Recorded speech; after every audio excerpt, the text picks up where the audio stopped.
from a week ago. Farmington is down 1, so those two teams just swap places. Number 8 is Prairie Grove, then Nettleton is 9th, and Valley View at 7-1 checks in at number 10.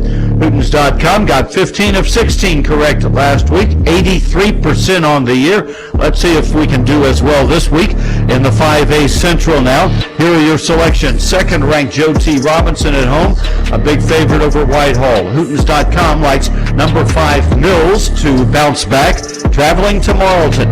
Bologna is a home favorite over Maumelle, and BB is the pick at Watson Chapel. Now to the 5A East. Batesville gets the nod at Southside. Brooklyn is home to Paragould, and Hootens.com likes Brooklyn in that game. Wynn is a favorite at Forest City, and a top 10 battle has 10th-ranked Valley View welcoming nearby and number 9 Nettleton. And the Blazers of Valley View are the pick in that game. Well, Barry, that's half your schedule for 5A. What do you think about those games? Just outside of Jonesboro, it's Nettleton at Valley View. Valley View needs another win to get a share of its 3rd conference title in 6 years. Nettleton needs to win out to get its 4th conference title in 6 years.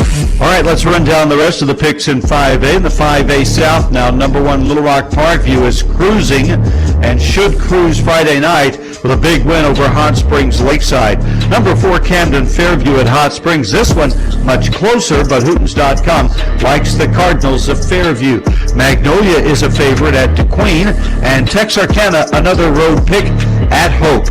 Now to the 5A West, and number 7 Farmington plays at Pea Ridge, and in the Battle of the Birds, the Cardinals should have an easy time with the Blackhawks. Shiloh Christian, another road favorite at Prairie Grove. Well, Barry, really only one game there that should be extremely close. What do you think? Number 3, Shiloh Christian. At number 8, Prairie Grove. It's not for the 1-4A title. This year it's for the 5A West Championship. These two rivals have a long history with each other. Shiloh Christian getting great play right now from senior quarterback Eli Wisdom. In fact, last week he became the 2nd player in state history to pass for more than 7,000 yards and run for more than 3,000 in his career. All right, another break, and we'll come back with Class 4A on the America's Car-Mart Football Report. Okay, David, sounds like some great games this week. I'm Chad Hooten with Hooten's Arkansas Football for America's Car-Mart. And just like all the hard-working high school football players, the folks at Car-Mart work hard to keep you on the road. Car-Mart knows that buying a vehicle is a big decision, and that's why they take selling you a vehicle very seriously. When you shop at Car-Mart, they're there for you. Car-Mart cares about you and your vehicle ownership. You know what? You can save time at the dealership by starting your car buying journey online at car-mart.com. It's America's Car-Mart, keeping you on the road. That's their pledge to you. And coming up next, more from the America's Car-Mart Football Report Studios. David and the Hootens gang with analysis of more matchups and those crystal ball predictions. Next on the America's Car-Mart Football Report. Going to college may not look the same as it has before, but you have the power to move forward. There are over 1,000 hands-on or online programs in Arkansas designed to put you to work, and they qualify for state scholarships and grants. Healthcare, education, computer technology, industry technology, and more. Take your next step forward. Visit explorearcareers.com with instructions about how to apply. Hey everyone, it's Tony Romo, and I'm here to remind you that it's grilling season. And how do you make those summer cookouts extraordinary? With beef. Whether you're slow roasting ribs or throwing a couple of hamburgers on the grill, some top sirloin kebabs, or, wait, what was I saying again? Oh, yeah! Set your grilling season on fire this year with beef. Beef, it's what's for dinner. For more ideas, visit beefitswhatsfordinner.com. Funded by beef farmers and ranchers. Don't miss the return of Nighthawk Athletics this fall at National Park College in Hot Springs. With baseball, softball, cross-country, men and women's basketball, and newly added men and women's soccer, Nighthawk Nation has something for every sports fan in the Spa City. Cheer on the Nighthawks this season as NPC competes for an NJCAA Region 2 championship and continues to make sports history here in Hot Springs. For more information, visit np.edu/athletics. Get 'em Hawks! We're halfway home on this America's Car-Mart Football Report. David Wallace with you, Barry Grooms alongside. Let's move on to Class 4A now and check out the Hootens.com rankings. The top 9 are the same from a week ago. Both number 1 Arkadelphia and number 2 Harding Academy are 7-0. Warren is at number 3 at 7-1. Then you have Star City at 4, Malvern at 5. Both of those teams once beaten. 6th ranked Stuttgart beat number 3 Warren in the season opener. Number 7 is Pocahontas. Harmony Grove Haskell is 8-0 at number 8. And the number 9 McGee Owls only have losses to Warren and Star City. Number 10 Nashville moves into the top 10 for the first time this year. Well, Hootens.com was 82% in its picks in Class 4A last week. Let's see how we do this week. In the 1-4A, Elkins at Gentry. This one for the conference title, and Hootens.com going with the Elks of Elkins. Huntsville is the favorite at Green Forest. Hootens.com likes Lincoln at home over Berryville, and Ozark at home over Gravett. In the 2-4A, number 2 Harding Academy travels to longtime rival Heber Springs. These teams have played non-conference games for more than 2 decades, with Harding Academy winning 8 of the past 13, including the past 2 by a total of 74 points. Hootens.com likes the Wildcats again in this one. 6th ranked Stuttgart is a favorite at Lone Oak, and Hootens.com is picking Bald Knob at home over Cave City. In the 3-4A, number 7 Pocahontas welcomes Blytheville, and Hootens.com in a close game thinks Pocahontas will take that one. Gosnell is a road favorite at Harrisburg. Highland is the pick at Jonesboro West Side, and another road favorite, the Rivercrest Colts, traveling to Truman. Barry, let's pause right there and get your thoughts on those games. Stuttgart at Lone Oak, these are big-time rivals, and they've split the past 16 meetings this fall. The winner's going to get that number 2 playoff seed. Good job. All right, back to the picks now.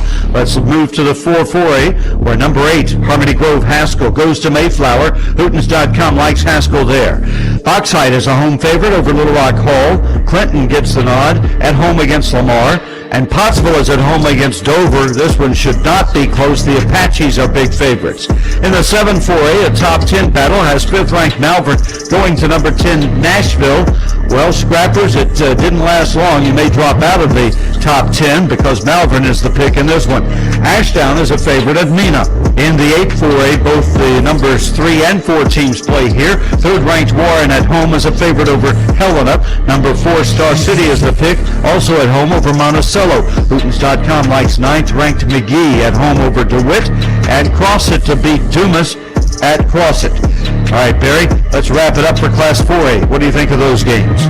Monticello at Star City is an intriguing game because Monticello needs one more victory to qualify for the playoffs, but they face a tough schedule to get there. And the final 3 classifications, 3A, 2A, and 8-man football when we return. All right, David, getting a little closer to kickoff. I'm Chad Hooten for America's Car Mart, keeping you on the road. It's America's Car Mart, and they will do all they can to keep you on the road. America's Car Mart makes it easy to buy. They offer affordable, quality vehicles, low down payments, plus optional service contracts to offer a little peace of mind. And if you're credit challenged, America's Car Mart is the place for you. Affordable used vehicles with low down payments, flexible payment plans. It's America's Car Mart, keeping you on the road. And coming up next, it's more of the America's Car Mart Football Report. Exciting news for Arkansas students. Our team at the Arkansas Division of Higher Education has been hard at work to improve your scholarship application experience. So starting after October 1st, you will no longer log on to the universal application to apply for and manage your scholarship applications. Instead, you will be going to SAMS, our scholarship application management system. Don't worry though, our team of financial aid experts will be there to help you navigate our revamped application process. So go ahead and start researching your financial aid options now at sams.adhe.edu. Don't miss the return of Nighthawk Athletics this fall at National Park College in Hot Springs. With baseball, softball, cross-country, men and women's basketball, and newly added men and women's soccer, Nighthawk Nation has something for every sports fan in the Spa City. Cheer on the Nighthawks this season as NPC competes for an NJCAA Region 2 championship and continues to make sports history here in Hot Springs. For more information, visit np.edu/athletics. Get 'em Hawks! Friday night football sometimes means Friday night injury. For the 4th season in a row, the Arkansas children's team is available to get your athletes the immediate treatment they need. From pulled hamstrings to torn ACLs, sports medicine specialists and orthopedic surgeons are available from 10 to midnight at the Arkansas Children's Hospital Friday Night Sports Injury Clinic. All through the regular season, Arkansas Children's Hospital Friday Night Sports Injury Clinic. No appointment necessary. We're back to run down the picks in Class 3A now. David Wallace with you on this America's Car-Mart Football Report. And here's the Hootens.com top 10 in Class 3A. Prescott stays at number 1. Charleston jumps 2 spots to number 2 after dominating Boonville a week ago. The Tigers allow just 7 points per conference game.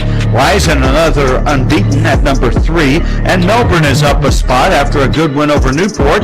The Bearcats are 8-0 and ranked 4th. Hoxie is up 1 to number 5 after beating Manila.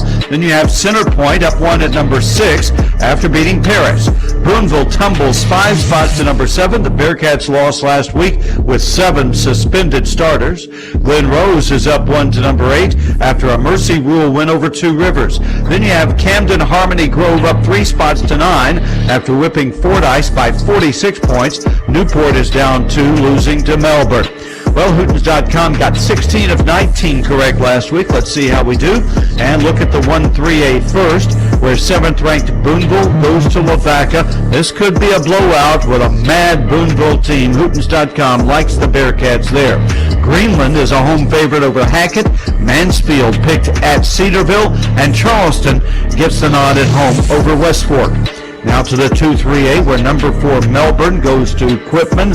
Could be a close game here, but Hootens.com likes the visiting Melbourne Bearcats. 10th-ranked Newport at home, a favorite over Yellville Summit. And Salem is the pick at Perryville. To the 3 AAA, number 5 Hoxie over Osceola in a close game. Palestine Wheatley welcomes Piggott in a battle of winless teams. Hootens.com thinks Palestine Wheatley will break through in that one. And Walnut Ridge is a favorite over Manila. Okay, Barry, those are some of the picks in 3A. What do you think of those?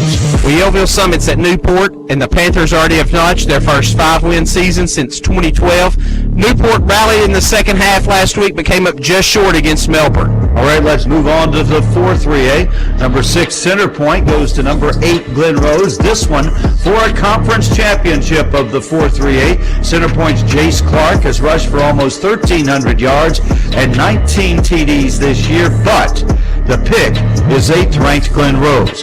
Bismarck at home, a favorite over Two Rivers. Then you have Magnet Cove, favorite at Paris. In the 5 AAA, Smackover gets the nod at Gurdon. Another road favorite, Junction City. The Dragons have had a miserable year, but should get a victory this week. In the 6-3A, number 3 Risen, a favorite at Barton. Number 9 Camden Harmony Grove goes to Lake Hamilton. Harmony Grove the favorite there, and Drew Central another road favorite at Dalloway. Barry, wrap it up for us in Class 3A. Well, David, it's a good one in Hot Spring County. Centerpoint's at Glen Rose. This is for a conference championship. For Glen Rose, you've got Heath Balance, over 1,000 yards rushing this season. And Centerpoint's got Jace Clark. He's rushed for over 1,300 yards and 19 touchdowns. All right, that sets the stage for the AA rankings, and we'll give you the picks for Class 2A. Here are the Hootens.com rankings. Number 1 is Hazen. Shut out Episcopal a week ago, did the Hornets. Number 2 is Mount Ida, and you have Bigelow at 3. Carlisle at number 4, the only other Class AA unbeaten besides the Hazen Hornets. Derricks is 8-1 at number 5. Then East Poinsett County is 6th. Mark Tree 7th. Conway Christian is 8th. Hector moves up 2 spots to number 9 after beating Magazine. And Earl is the 10th-ranked team this week. Let's start our picks in the 1AA, where number 3 Bigelow goes to number 8 Conway Christian.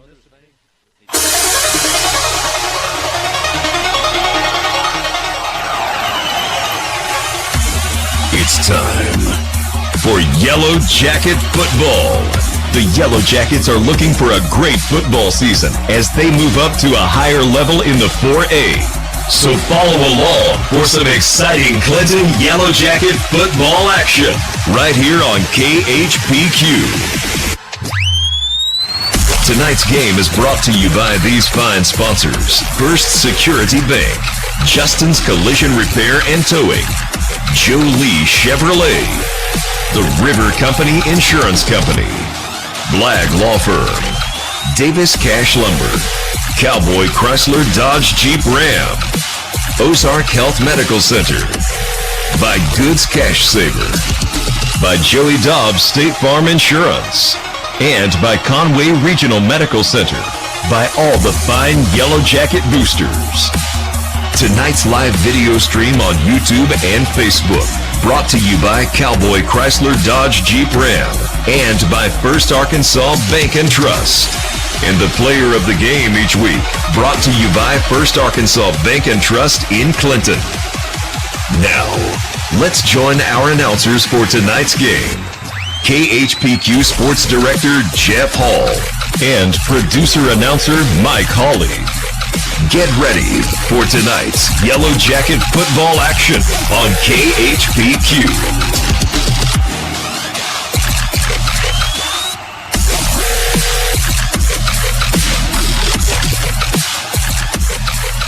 Live at Jim Tomlinson Field, it is senior night. They have just announced, at one time I heard it was 42, then I heard it was 43. I think I heard it was 47 seniors tonight from the fall sports, such as football, volleyball, tennis, golf, cheerleading, and the band tonight. This is as big a senior night recognition maybe as I've ever seen in our 15, 16 years broadcasting here on the radio. So Brian Henderson, your public address announcer, he's finishing up the last couple here. Yeah, a really large band class. I think maybe 17 band members. Nathan Andrews has really built up the numbers in the band, and it shows tonight with it's a veteran band. A lot of those out there. You may be watching that. I noticed when I was coming up earlier, the live stream, I know it popped on. It said Sid King, KHPQ is live. And you can put that notification on your phone if you've gone to the Facebook page or something like that. It'll let you know anytime the radio station does come on live. So hopefully you're tuning in tonight on the live stream on the KHPQ Sports YouTube channel or the KHPQ Facebook page. You can watch and listen to our broadcast. Over-the-air radio tonight at 92.1 FM and streaming anywhere in the world at www.khpq.com from the homepage. Or if you've got a mobile device, a phone or a tablet, you can download the Hot Country KHPQ app from the appropriate app store and listen to tonight's broadcast. Well, we're looking forward to this one. It is game number 9. It is the final regular season game on the schedule for the Clinton Yellow Jackets, taking on Lamar tonight. And big, and the consequences of winning tonight are big, and we'll talk about that here in just a moment. But the Yellow Jackets, coming off 3 straight weeks of fantastic football games to call, just back and forth, high scoring. Won the first 2 of those, dropped one last week to a good Pottsville team. But boy, it's been fun these past few weeks, and hopefully we can have another one of those here tonight on a cool evening at Jim Tomlinson Field, as we've got a big crowd below us here in the bleachers on the home side. Lamar's brought several folks as well across the way for this big matchup tonight. So glad you could tune in on the radio. If you're not too far away, grab a jacket and come out and join us for the broadcast tonight. We'll look forward to calling this one for you. Well, scoreboard says about 5 minutes away. Teams are doing a final warm-up before they will take the sidelines. Let's bring Mike Holly in and get you set for the kickoff.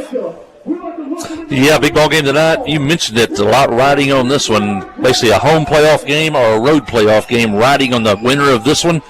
The winner of this will lock up 3rd place. The loser will move to 4th, and I think we're going to have Honoring America here with our national anthem. Let's take a break, and we'll come back, and we'll set this game up for you when we come back. You're listening to Yellow Jacket Football on Q92.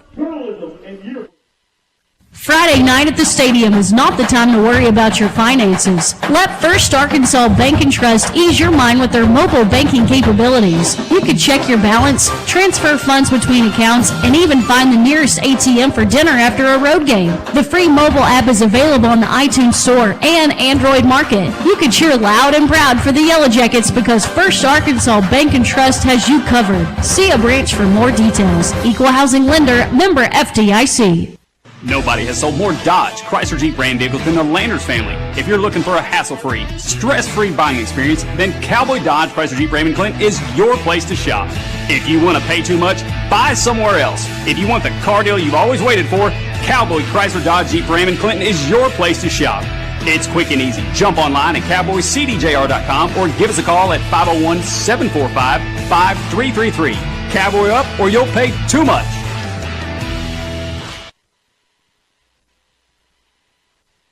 Nobody has sold more Dodge, Chrysler Jeep brand vehicles than the Landers family. If you're looking for a hassle-free, stress-free buying experience, then Cowboy Dodge, Chrysler Jeep Ram and Clinton is your place to shop.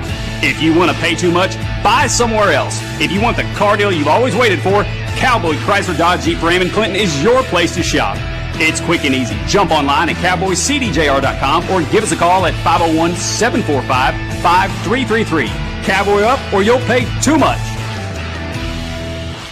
Hi, I'm Joey Dobbs with State Farm Insurance here in Clinton. We are proud to support Clinton Yellow Jacket Sports, and we're here to support you on and off the field. For surprisingly great rates on auto, home, life, and supplemental health insurance, stop by today. We're located just off of Highway 65 before the Little Red River next to H&R Block. Give us a call at 745-6323 or visit our website at calljoeydobbs.com. Like a good neighbor, State Farm is there. Wherever the river flows and however the game goes.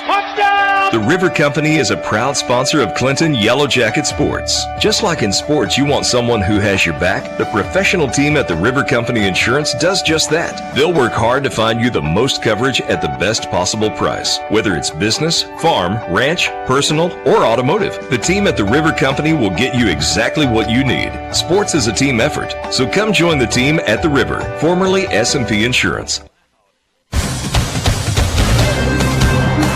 Well, we just had the playing of our national anthem sung by Jacket Harmony. It's down the direction of Miss McMurray, longtime choir director here at Clinton. And we have the Pledge of Allegiance and the prayer, I believe, tonight by Emily Pilkington. What's tonight's prayer? Senior class here in Clinton. And you may see her on the sidelines all the time, but she takes a lot of pictures that you can see in the Jacket Journal. And she's been for a few weeks as the photographer of the week for Hooten's Arkansas football. Well, back to this game. This is a big one. There are 4 teams tied for second place, all with 2 losses. Pottsville, Bauxite, Lamar, and Clinton. The winner of this game is more than likely going to lock up 3rd place and host a playoff game in 2 weeks. The loser's going to drop to 4th and have to go on the road, probably to Southwest Arkansas in 2 weeks. We did that last year. We traveled down to Arkadelphia. We would much rather play here at Jim Thomason Field. The Yellow Jackets come in with a record of 6 wins, 2 losses, 4-2 in conference. Lamar, identical, 6 wins, 2 losses, 4-2 in conference. Hooten's has the Yellow Jackets ranked number 19. They got Lamar ranked number 20. Christy Fran, head coach for the Yellow Jacket, his 22nd season, 139 wins. Josh Jones, in his 11th season at Lamar, 86-40. Now, Lamar was the best team in this conference last year. We were not in this conference, but they went 10-3 last year and went 3 deep in the playoffs to the quarterfinals before losing to Joe T. Robinson. So they have several players held over from last year. Last week, Pottsville defeats the Yellow Jackets 56-39. The game was a 1-pointer at halftime. The Jackets led 27-26. Both teams scored at will in the first half. And both teams, and the Yellow Jackets scored twice in the 3rd quarter to take a 39-34 lead. But that's when the turning point came, when the Yellow Jackets allowed a kickoff to hit the ground. It was recovered by Pottsville, and they scored, took the lead, and never looked back in a 56-39 win. Lamar on the road at Little Rock Hall won 64-32. And get this, Lamar had 3 players rush for at least 100 yards in the same game.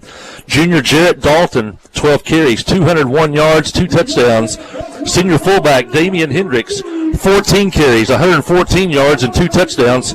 And senior wingback Lee Harkrider, 13 carries, 112 yards. That's almost the second time they've done that this year. 2 of those backs got 100 yards, and 1 got 96 in a game a couple of weeks ago. So they almost pulled that twice. In the series, these 2 teams in the last 20 years, going back to 2002, have played 4 times. From 2002 to 2005, these two teams are members of the 5 AAA conference. Clinton leads that series 3-1. The Yellow Jackets won in 2002, 2004, and 2005, that conference championship year. Lamar's last win over the Yellow Jackets, you got to go back 20 seasons, back to 2003, a 21-19 victory at Lamar over the Yellow Jackets. The Yellow Jackets lead in games played at Clinton 1-0, and they lead in games played at Lamar 2-1. Jackets come in. Emberton with his second 100-yard receiving game of the year last week. 9 catches, 160 yards, and a touchdown. And Joe Chalk threw 5 touchdown passes last Friday night. Now here's the scoop that you need to know. Lamar runs the same offense that we saw last week against Pottsville. That's the bad news. As Pottsville rolled up over 400 yards of offense against us, only threw 2 passes. The good news, we've got to practice against this flexbone offense 2 weeks in a row. And if you have any advantage, 2 weeks is better than 4 days. Most teams get 4 days to get ready for this offense. The Jackets play these two teams back-to-back. At least gives us 2 weeks to get ready for this offense. How I'd compare them, same offense. Lamar has better running backs. Pottsville has a better offensive line. That's how I would rule it there. So the Yellow Jackets the Jackets could not stop Pottsville last week until the final drive when Pottsville took a knee. Got some help this week. Junior high finished their season last week. We'll talk about that more later. They won a conference championship last night. A lot of those kids moved up. We'll get a little bit of help on the line, but probably not as much as we had hoped, as the Yellow Jackets suffered a couple of injuries last night. But we are ready to play. The Jackets will have it to open the ball game. And Hooten's Arkansas football said this could be a shootout, as both teams can put up a lot of points tonight. And the Yellow Jackets set up to return the football. Back deep for Clinton, I believe that's Brody Emberton at the 10-yard line, moving left to right. If you're watching the live stream, Clinton dressed in gold pants, black jerseys, gold helmets. Lamar in white, trimmed in a little bit of orange and black. Kick near the sideline. Yellow Jackets going to pick it up, cover it there at about the 25, maybe the 26-yard line. Offense will come out on the field, led by senior Joe Chalk. With the return. In the backfield, we'll be looking for Zane Widener at the slot. Brody Emberton will split at the receiver. Let's see, other backs in the game tonight. Bryson Venable had a good game the last couple of weeks. Maybe look for Billy Stanley at times. And Landon Rose for the Yellow Jackets. Sheldon Louder, center of the football. Alex Huey, the 9th grader. He's going to be up at the left tackle for Clinton. Pottsville not real big defensively. We saw that last night. They started a smaller defensive unit last night in the junior high game, but they were fast. Daniel Williams. Clinton's going to break the huddle quickly, get to the line. They've got Widener split to the left, Emberton to the right. Brody's got single coverage. See what happens here. Joe Chalk looking to throw it. He's going to throw it down the middle, splits the 2, and it's picked off. Intercepted at the 41. A diving interception. A fantastic defensive play. Unfortunately, it goes to the Warriors, and a turnover on the first offensive play of the game. Lamar's going to have it on the Yellow Jacket 40-yard line. A rare pass off target this year by Joe Chalk. He has been so accurate this year, and he throws such a catchable ball. Landon Rose was running a slant, and he was open, about a 5-yard cushion to anybody near him, and Joe just threw it behind him. A very rare pass that wasn't on target by Joe Chalk. Now the Yellow Jacket defense will get their first look at this flexbone offense, and the fullback is the key for Lamar. Here we go. Motion left to right, takes the pitch, gets to the right side, got the blockers there, makes it through the line to the 35. Now being pushed towards the sideline, out of bounds. Looks to be up at about the 32. A gain of about 8 on the play. Bring up second down for the Warriors. The Hawk Reader on the carry for the Warriors. Making the tackle for the Jackets, number 11, Cameron Scott. Cameron Scott with the tackle for Clinton. Ball's on the far hash, the visiting side. It'll look a little bit like, if you saw some of the Haskell Harmony Grove game with all 3 backs behind the quarterback. Everybody in tight, taking the pitch again, moving to the right side. Same play, same setup across the line. Drops the football, and Clinton says they've got it. They're looking for the signal. It's the turnover. Lamar gives it right back. They fumble on their second offensive play of the game, and the Yellow Jackets will have it at their own 30-yard line. Yeah, running back was trying to stretch it out for a couple extra yards. A couple of Yellow Jackets had him. And instead of going down, he was trying to fight for more yardage, dropped the ball, and Brody Emberton just picked it up off the ground. And the Yellow Jackets, we talked last week, could we get a turnover from Pottsville? They never did turn the ball over on offense. They had fumbled a punt at one point right before halftime. But tonight, the Yellow Jackets already get a turnover against Lamar. And against that offense, you need a little help sometimes with a turnover. Handoff goes to Landon Rose through the line, through the 35, the 40. Look, could be good for a Yellow Jacket first down. That's the signal, 10 yards on his first carry of the night. That run's going to be good for Clinton Yellow Jackets. Look at that Clinton offensive line. Rose caught a touchdown pass on the opening drive last week, a 14-yard touchdown catch at Pottsville. Gets 10 yards here on his first carry tonight. Levi Thomas, a right tackle for the Yellow Jackets. The handoff is to Widener coming out of the slot from left to right. And he just gets back to the line of scrimmage. Lamar doing a good job. Penetration, a yard or two deep. They're able to take Zane's feet out from under him. That may be the only way to get Zane Widener to the ground. You hit him high, he's going to run over you or run by you. They'll take him down. Be second down and 10. Good to see a lot of bodies on the sideline for the Yellow Jackets for this large 9th grade class moving up. Back in the wing tee. Football in the middle of the field. Drops the snap. Chalk picks it up. He's going to run it himself. And he'll get maybe a yard to the 42. Just drop the center's quarterback exchange. Able to pick it up, though. Pick up a yard. Third down and 9 for the Yellow Jackets. Third down for the Yellow Jackets. They're going to run a 4-4 defense. That's their base defense for Lamar. 4 down linemen. Sometimes they'll move linebackers down to the line of scrimmage. So far tonight, we've seen single coverage on Brody Emberton. That's a gutsy move by Lamar. Chalk's in the shotgun. He's got Venable to his right. Fakes the handoff. Wants to throw it on a slant. Emberton, he catches. But they're not going to catch him. It's a touchdown for Brody Emberton. That's going to go for 58 yards on the slant pass from Joe Chalk. Well, that may be the last time we see single coverage tonight on Brody Emberton. That was just like taking candy from a baby. He ran about a 10-yard in. The defender was 5 yards off of him, and then he couldn't get to him to make the tackle. And there was no help, no safety. And, CAC was so conscious of him, they put 2 and 3 players on him and were able to run the football. And now Lamar, another team that wants to play single coverage on Brody Emberton. Steven Martinez on for the extra point. Emberton with the hold. And that may have been blocked. It was lower block, but it's no good. But the score, Clinton 6, Lamar 0, 9:55 in the first. Stay with us. You're listening to KHPQ in Clinton High School Sports. Friday night at the stadium is not the time to worry about your finances. Let First Arkansas Bank and Trust ease your mind with their mobile banking capabilities. You can check your balance, transfer funds between accounts, and even find the nearest ATM for dinner after a road game. The free mobile app is available on the iTunes Store and Android Market. You can cheer loud and proud for the Yellow Jackets because First Arkansas Bank and Trust has you covered. See a branch for more details. Equal housing lender, member FDIC.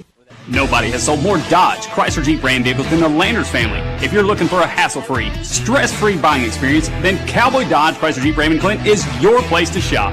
If you want to pay too much, buy somewhere else. If you want the car deal you've always waited for, Cowboy Chrysler Dodge Jeep Ram in Clinton is your place to shop. It's quick and easy. Jump online at cowboycdjr.com or give us a call at 501-745-5333. Cowboy up or you'll pay too much.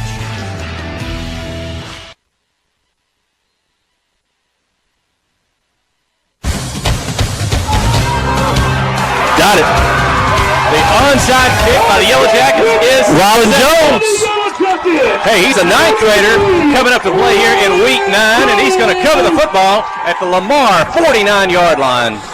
Well, 9th graders made their presence felt early, and Rylan Jones is so fast. That was a good kick by Steven Martinez, too, as it took that little last hop and like a shortstop booting a ground ball. That's what the Lamar player did out here on the outside, booted it, and Rylan Jones was quick to fall on that. Jackets have it at the Lamar 49. So offense back on the field. 9:52 in the first, a 6-point lead. If they try to strike quick, wing tee, the give, handoff, fullback, Rose, I believe, on the carry, up to the 46-yard line, a pickup of 3. Second down for the Yellow Jackets. And we'll see what Lamar Macaulay called that last touchdown. So they've got single coverage on Brody Emberton, and he was right. Brody made that look easy on that catch and score, and will that cause the Warriors to think about when they see number 20 on the side of the field? Yeah, let's see if they adjust here. Emberton now on the far side of the field, the open side of the field, still single coverage. Wing tee, chalk, the give. And Spencer Bannister back tonight. The senior turns, spins, looks to be good for a first down across the 40 up to the 38-yard line. Close to the first down marker. Hey, we hadn't called Spencer Bannister's name in a few weeks, but he is back from that injury. And the senior here on senior night. Had a severe contusion, I believe, was the final diagnosis on the ankle bone. And real stiff the first week. Then he was really disciplined. He really got to physical therapy, got more movement each day, and he's back with us tonight. He's maybe the speed back of that bunch the head coach Chris Dufresne can put out on the field. Fullback Rose again up the middle, this time not much, maybe the 36 at best, a yard or two. For Landon Rose, he's a senior. Head coach Chris Dufresne assisted by Joe Hudson, Jesse Wilson, and Jordan Benson on that Yellow Jacket sideline. Big week for Jordan Benson. Got the Yellow Jacket Junior High, got a win last night. He and Jesse do a lot of work with the Junior High team, along with Coach Dufresne and Coach Hudson. So they get a conference championship last night, and the McRib is back at McDonald's. He waits for that every year.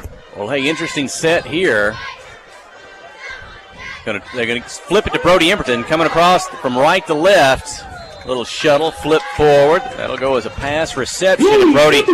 In traffic, will carry the football to the 32. Pick up maybe about 4 on the play. It's going to bring up 3rd and almost 5 for the Yellow Jackets. I don't know if I've seen that formation yet this year. Clinton. Kind of a new look. Still running the little jet sweep flip, but they used a bunch set of receivers over there, but they're basically using them as blockers. And the Yellow Jackets looking at a 3rd down and 5 here.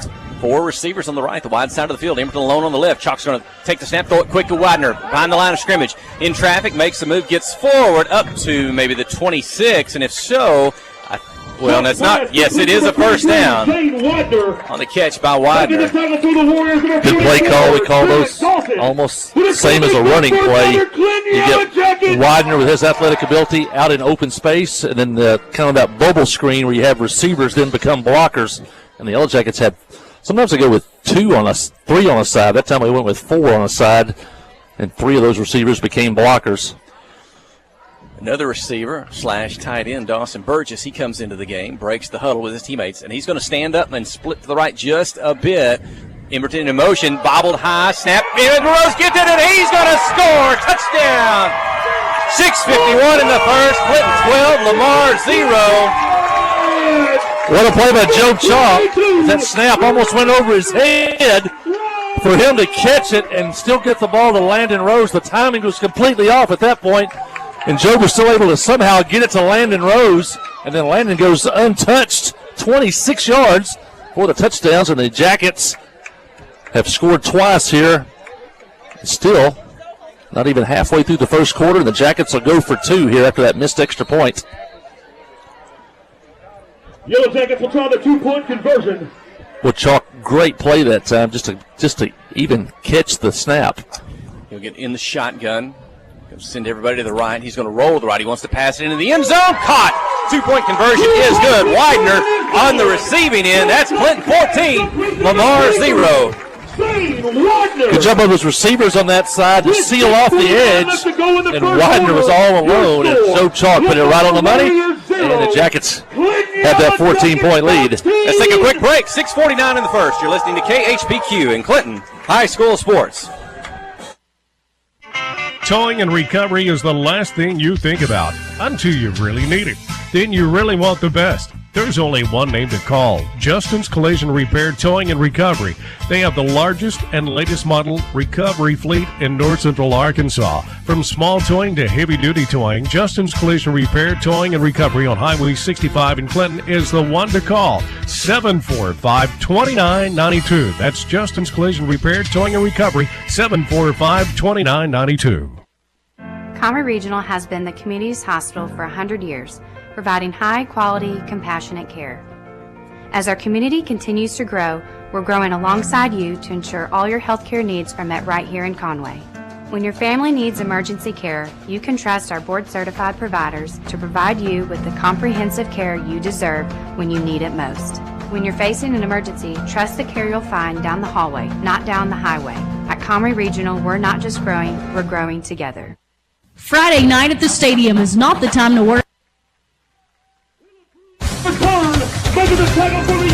Well, the Yellow Jackets turn the Ryland Jones fumble recovery on the onside kick into a touchdown. A Landon Rose 26-yard run and a chalk to Widener 2-point conversion. And the Yellow Jackets are up 14-0, still 6:46 left in the first quarter. Martinez kicked down the field, and Lamar's going to start at their own 23-yard line. Alex Huey in that middle of those three. It's going to be a 3 or 4 down lineman for the Yellow Jackets. Linebackers close, everyone in tight against this rushing attack by Lamar. Pitch to the right, spin, line of scrimmage, not much, maybe a yard at best. Good stop. That Yellow Jacket defense. Jacket coaching staff huddled this week and tried to make some changes to the defensive game plan compared to what they, from last week to this week, maybe tweak a few things, keep some things, add some things, because they're looking at the same offense for the second straight week. So, Jared Brown, Alex Huey, Joey like the Hicks. Jackets are really crowding the line of scrimmage. No receivers. Turn, give, right tackle, makes a move through the line, and moving forward, fumble, drops the ball. Looked to be a live ball. Who's got it? Clinton comes away with it. Well, was he down? Let's see what their call is. Widener came running out of the pack. Was he down? Was it a fumble recovered by the Yellow Big Jackets? ball here. Lamar already off schedule with that last fumble. Could they have a second one? The officials huddle up. They're talking it over. There it Yellow is. Jacket football. A fumble recovered by Widener. And Clinton's going to have the ball at the Lamar. Looks to be the 33-yard line. We talked during the break, last week both teams went back up and down the field scoring until the Yellow Jackets finally broke sequence on that when they let that kickoff hit the ground. Lamar with that early fumble took them off schedule. The Yellow Jackets got an extra possession, and now the Yellow Jackets get another free possession. Let's see if they can add to it. There's still 6 minutes left in the first quarter. Chalk under center looking to pass. He's going to pump fake to Emerton. Whistle blows. Play stopped. And I think they wanted to pump to Brody short and then let him get behind the defender. They were going for a touchdown on that play, but instead it's a false start. 5-yard penalty. Keep it first down for Clinton. They'll back them up to the 38. You might have to change your play. We kind of saw what was going to happen on that one, but we'll see here. 1st and 15. We put a few wrinkles in this week, too, with some of the junior high kids have been practicing every afternoon with the senior high, so they just didn't show up today ready to play. They've been working together for about a week. Eli Henson brings the play in for the Yellow Jacket sideline. Wing T. Ball the far hash. Turn to give us to Bannister. Between left to right. He's got his blockers. Now he turns it up inside. He's hit, but he's propelled forward up to near the 30-yard line. Maybe the 31. And a good block by Zane Widener. Jackets running that. It's called the buck sweep. And now Lamar's going to take a timeout trying to stop this Yellow Jacket momentum here in the first quarter. I'm going to talk about that. The buck sweep, which is the the traditional play out of the wing tee. You got those guards pulling through the hole, and you're going to have that one running back on that side maybe to kick somebody out. And the Yellow Jackets did there. And it'll be 2nd and 7 when we come back. I want to mention junior high last night won the conference championship. They beat Lamar by a score of 22-14 last night. Lamar scored on the opening kickoff, and it looked maybe this may be a long night. But the Yellow Jackets came back in 6 plays, scored with Zach Hunt Gonzalez scoring the game-tying touchdown. Jackets took a 16-8 lead into halftime, and then McCarver, young man, a ninth grader, scored from about 37 yards out in the fourth quarter to put the game away, and the Yellow Jackets finished the season 8-1, undefeated in conference play. In fact, Lamar was undefeated. That was for the championship. Clinton's only lost this year. First game of the year against Class 5A BB. The Jackets held the lead in that game until late in the ball game and got beat 40-38. The Jackets had the ball at the 2-yard line when the game ended, so the Jackets were just maybe one play away from a perfect season. But the Jackets go 8-1, undefeated in conference play, and are the 4A junior high conference champions. Well, out of the timeout, the Yellow Jacket offense chalks in the shotgun at the 33. Quick pass to the right side, caught by Widener. Behind the line of scrimmage, makes a move, makes a miss, makes a second, makes a third, near the fourth, the fifth, hanging on at the ankle. Gets Widener down, but not before Zane carries the football. The 18-yard line. Oh, how many times we've said it this year? There was basically nothing in that play, and Widener turned it into something. And maybe that was maybe a 2 or 3 yard gain. Lamar had it outnumbered here on the short side of the field, and just Zane Widener turned that into a play, and the Jackets have a first down at the Warriors 17. Jose Fuentes in the ninth grader. Give, I think, is to Bannister. Starting from the left, he turns it up inside. Not much that time. They'll bring up, that's Rylan Jones on the carry, excuse me. Spencer Bannister, number 7, coming back onto the field. Rylan tonight, what's he wearing? Number 3. There he is, Rylan Jones. Son of Scotty and Carla Jones. Western Citizen, stop in and tell him you listened to the game tonight. You heard about Rylan. First varsity carry of his career. No matter what happens, though, he'll remember tonight as he recovered an onside kick. It is Bannister beside Chalk. Brody takes off in motion. And ball start on Clinton. I'm not sure that it was Emerton, but somebody moved a little quickly. And we'll back it up, keep it down, second down and 15. Joey Hicks hustles out of the game. There's Dr. Keith Coward tonight back on the sideline for the Yellow Jackets. He was away last week in Alabama. Sent a message, said, I'll be back next week. He is here along with physical therapist Richard Matthews. The medical staff, the EMTs are here tonight as well. Hopefully they're not needed and they can just enjoy a football game. They're always prepared. Clinton's going to break the huddle. Clinton's going to take a timeout. Not sure if that took too long or we just needed to show some confusion. I want to get back to that. Well, we better take a break. Hey, stay with us. Back to the studio. You're listening to KHPQ in Clinton High School Sports.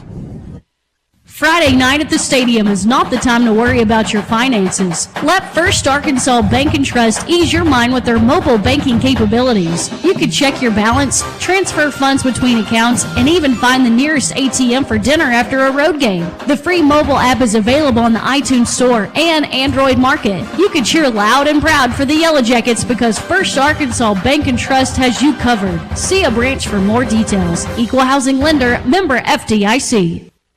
Steve Good at Goods Cash Savers says you can learn a lot about life by playing sports. You may never be the biggest or the fastest, but you can always try to be the very best and give 100%. And that's what they do every day at Goods Cash Saver. Even though they don't have the biggest building, they try to have every item that you might need in groceries. They also overachieve every day in their meat department. So when you're looking for a place to shop, give Goods Cash Saver a try. A supermarket that cares about you and your community and says, go Yellow Jackets.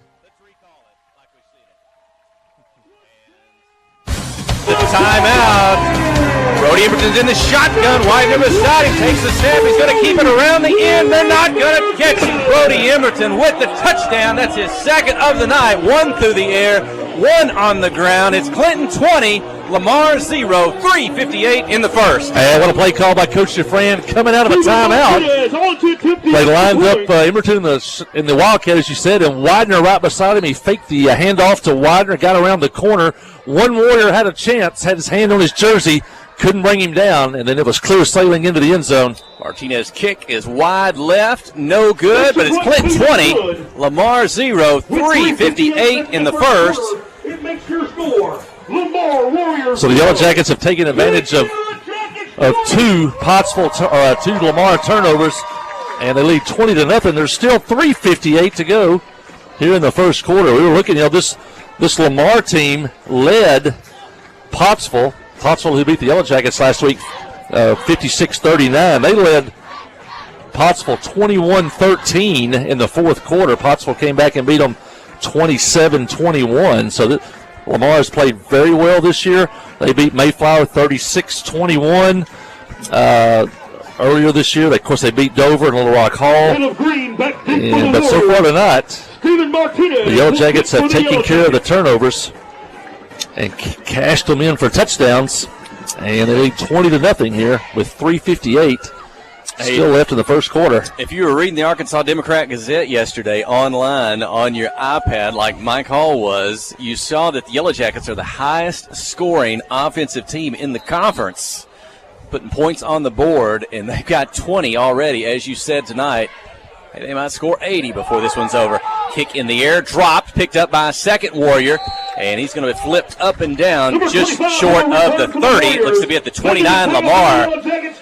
And again, we've seen 3 straight weeks of exciting football, back-to-back, one touchdown after another, both plays. Clinton won 2 of those, lost one last week against Pottsville. I don't know if we thought the games would be as high-scoring as they've been, that this Clinton offense would be as potent against some of these teams as they have been. And maybe we thought, hey, that we might see some of that again tonight, but thus far it's been all Clinton with those Lamar turnovers. Well, you're talking about the highest-scoring team in the conference. They're also the 6th highest-scoring team in all of Class 4A. And there's 47 schools in Class 4A. Handoff, stretching it to the left, gets to the end, turns it up. Dawson Burgess going to make the tackle at the 33-yard line and pick up a 4. Wanted to get back to that. You mentioned it in a way before we went to a timeout break. Lamar took that timeout after that second touchdown, and Clinton got the football back. And it's unusual. You think, well, why are you going to call a timeout halfway through the first quarter? Because I think they realized that you're already 2 scores down in a game where you might trade touchdowns back and forth. You've spotted the other team 2. You give them a third, you're going to be in danger for the rest of the night. It didn't stop the Yellow Jackets' 3rd touchdown. Lamar's got it back, pitch to the right, going to get a first down, 45-50, gets to the sideline. Now it's a race, and looks to be a touchdown. The 20, the 10, into the end zone. Touchdown, Lamar, 67 yards on the carry. Warriors showing their speed on that play as they stretched it out to the sideline. Then it was a race. Couldn't catch him till they got to the goal line. Knocked the football out of his hands in the end zone, but crosses the line. Touchdown, Lamar, 20-6.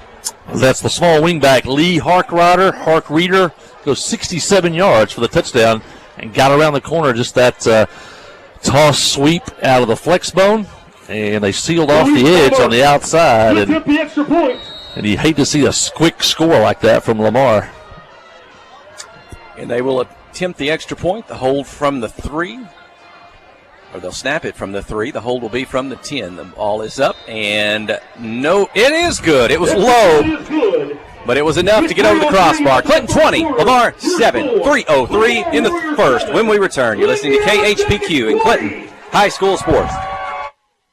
Steve Good at Goods Cash Savers says you can learn a lot about life by playing sports. You may never be the biggest or the fastest, but you can always try to be the very best and give 100%. And that's what they do every day at Goods Cash Saver. Even though they don't have the biggest building, they try to have every item that you might need in groceries. They also overachieve every day in their meat department. So when you're looking for a place to shop, give Goods Cash Saver a try. A supermarket that cares about you and your community and says, go Yellow Jackets.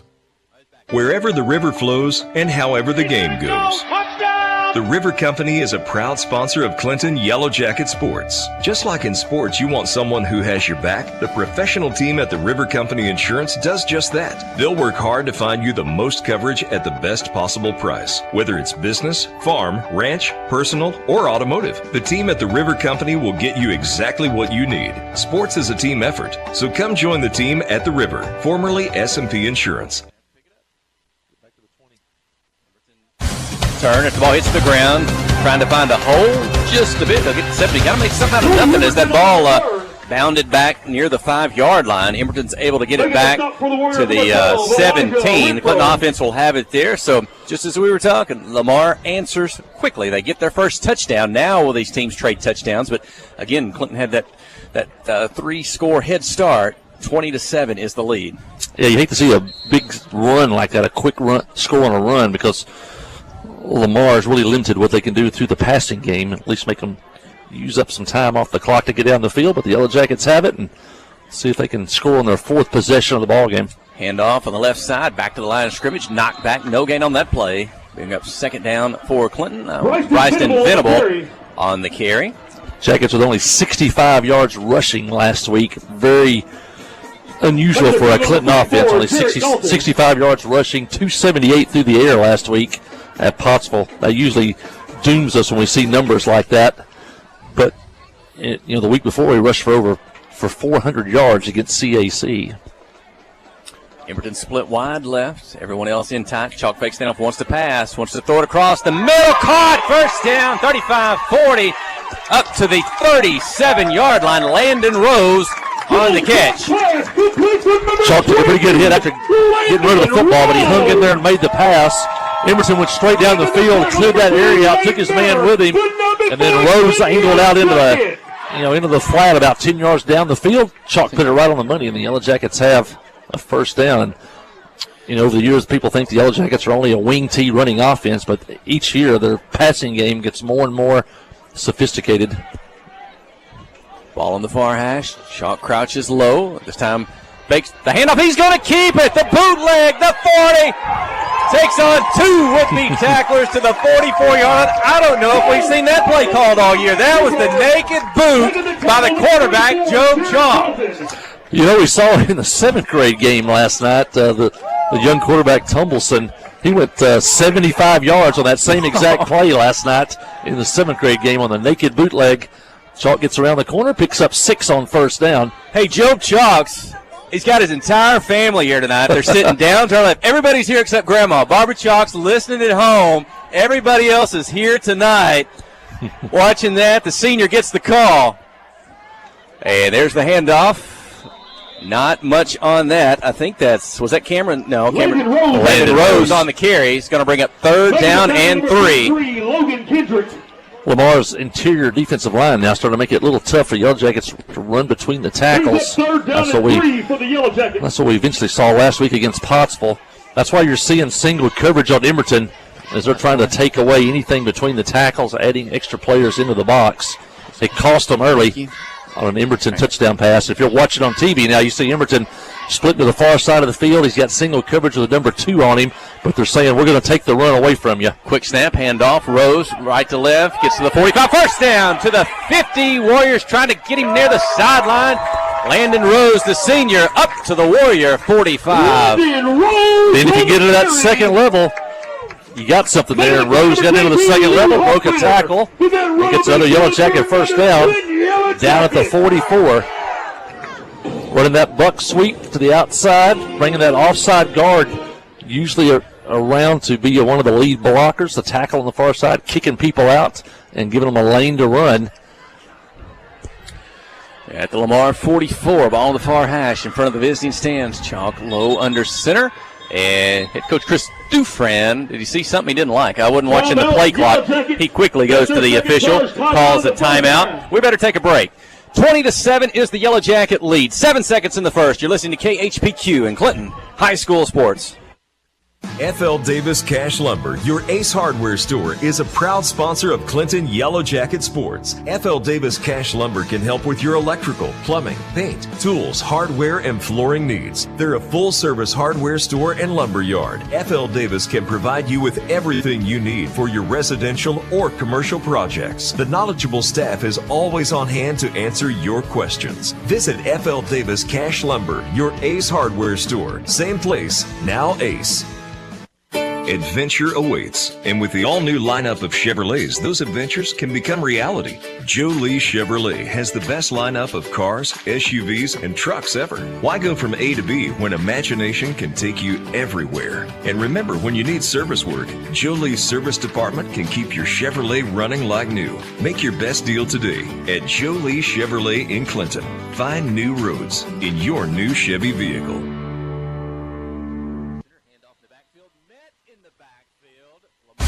Maybe a tackle for loss back to the 46-yard line. They take down Zane Widener. The loss on the play is going to set the Yellow Jackets up for Is that going to be third and almost 12? Second and 12 or third and 12? Going to be second and 12. And that is the end of the first quarter. But a good one for the Yellow Jackets. They lead 20-7 over Lamar here at Jim Tomlinson Field. Let's go ahead and keep it during the break. Hey, stay with us tonight. I think we got special guests coming up. We always get Coach Matthew Post come in and visit with us, give us some stats during halftime. You know, he's also the cross-country coach along with basketball. He's going to bring up one of his cross-country runners tonight it's quite a story to tell and to talk about. You don't want to miss that tonight. We'll bring them in to visit a little bit at halftime of tonight. And as we're... So I want to wrap up last night. 7th grade went down to defeat last night by a score of 24-8, but it was 16-8 late in the ball game there. But the 7th grade team, they wrapped up their season. They go 6-2. And it was a bunch the coaching staff wasn't sure about when the season started, but 16, 17 players. They go 6-2 on the year. Coming into this ball game right here, 7th grade, junior high, and varsity, the Yellow Jackets are a combined 20 wins and 5 losses. It's been quite a football season, and we're talking coaching staff about a week ago. They can't remember another year like this with so many victories up and down the line, and hopefully the 6-2 varsity team can pick up win number 7 tonight. Yeah, you want to stay tuned at halftime. We may have track extraordinaire Maddie Cabana with us at halftime, and she is going to be running for a state championship 1 week from today. Out of the timeout, facing second down and 12. We're going to swap directions now. Clinton moving from right to left in front of the home stand. Shotgun snap, Chalk, empty backfield, throws it. Caught, 35-40. Zane Widener up to the 31-yard line. And that'll be good for a Yellow Jacket first down. We keep saying that, but another great play call. Coach Dufresne runs one play leads to another. They've been running that bubble screen. I see a flag down in front of us now at the 47. Let's see what this is. Could be a lineman. No, they're going to pick the They're going to wave it off. No penalty. Had Widener split out to the right, the open side of the field. They've been running basically that bubble screen or that quick out and letting Widener run with it. You saw the defender out there. He was waiting for that out, and he got to the outside shoulder of Widener. Widener was moving in toward the line of scrimmage when he made the catch, and he was wide open. And they were expecting once again that quick out and run, and Coach Dufresne switched it up on him. Chalk to Emberton Cobb behind the line of scrimmage, makes a move, trying to make one man miss and able to hang on at the ankles and make the tackle. But Brody Emberton will move the football to the 27-yard line, bring up second down. Yeah, I had a little double coverage out there. But once again, Emberton with his athletic ability turns it into about a 5-yard gain, and you'll take 1st and 5 every time. 2nd and 5 here. Ball's on the far hash, the visiting side. Everett again splits wide left. Yeah, they're starting to get help now. Well, the safety shading toward Emberton's way. They give handoff right to left. And up to the 25. Was that Jones or Bannister maybe on the carry? It wasn't either, was it? Let's see. It's Cameron Scott, excuse me. Cameron, the 11th grader, number 11. If you're watching on the KHPQ Sports YouTube channel, the live stream, or the KHPQ Facebook page, Laura O'Neill has the live stream going for us tonight. And it'll bring up 3rd down, and it's almost 5. You can see Lamar's strategy is to try to make the Yellow Jackets one-dimensional. We're going to give up something on the pass to try to stop the run. Now they think we're going to pass. 5 players. Oh, quarterback draw, drops the football, recovered by the Warriors. With quarterback draw, Job, and they had one defensive player with Chalk in the backfield, able to get him at the ankles, and ball comes loose. Lamar recovers. They've got it at their own 24-yard line. Yeah, the Yellow Jackets went with 2 wideouts to each side, tried to spread. Lamar was looking for the pass that time because it was an obvious passing situation, so they had the field spread, and it was a good call, maybe the quarterback draw. And Job had one man to beat there. He kind of punched the ball loose, and Lamar picks up the first turnover of the night for Clinton with 10:20 left. Jackets leading 20-7. I don't remember when we've seen that play call this year. I know sometimes Chalk has to take off and run, but that was a call to quarterback draw along with that bootleg we saw earlier in the ballgame. Handoff moving right to left for Lamar along the line of scrimmage. Maybe a pickup of a yard on the carry. So, boy, you get late in the season. You got these big late-season ball games. I mean, the winner tonight is going to finish third in the conference and host a playoff game. The loser's going to drop to fourth and go off on the road. So you got nothing to hold back at this time of year. These teams have the opportunity to watch video every week of any of the team's games that they want to from all season long, so they can break down the plays. They see what they're doing, and so coaching staff wants to come up with some new wrinkles, some new plays, some new looks to try to catch the other team off guard, and we're seeing that tonight in this 20-7 lead. Coach is such a good play caller. He adds stuff each week. Inside handoff, nothing doing. Maybe the line of scrimmage. Third down. I was talking to head coach Chris Dufran at church earlier this week. I said, Coach, that game like Pottsville last week, I mean, is that fun when you're calling the plays and the players are executing perfectly? And they did. Clinton led, their last lead was 39-34. It's back and forth, back and forth. We didn't get a lot of rushing yards, but it seemed like everything he called, the players did it, and they scored until that 39-34 before Pottsville took off in the fourth quarter. I said, is that fun? He said, man, it's nervous. Basically just wears you out. You're just nervous as a coach. And from our perspective, it looks like a lot of fun when you're having that kind of success calling from the press box. Inside handoff this time breaks the line of scrimmage up the middle, the 35-40, all the way to the 42-yard line, 16 yards, and a Warrior first down. That's the big fullback Hendricks. That's the he's had a big season, over 1,000 yards this year.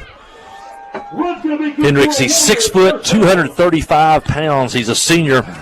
He had 113 yards last week. Went over 1,000 yards in the Mayflower game. He had 193 versus Dover, 187 versus Huntsville this year.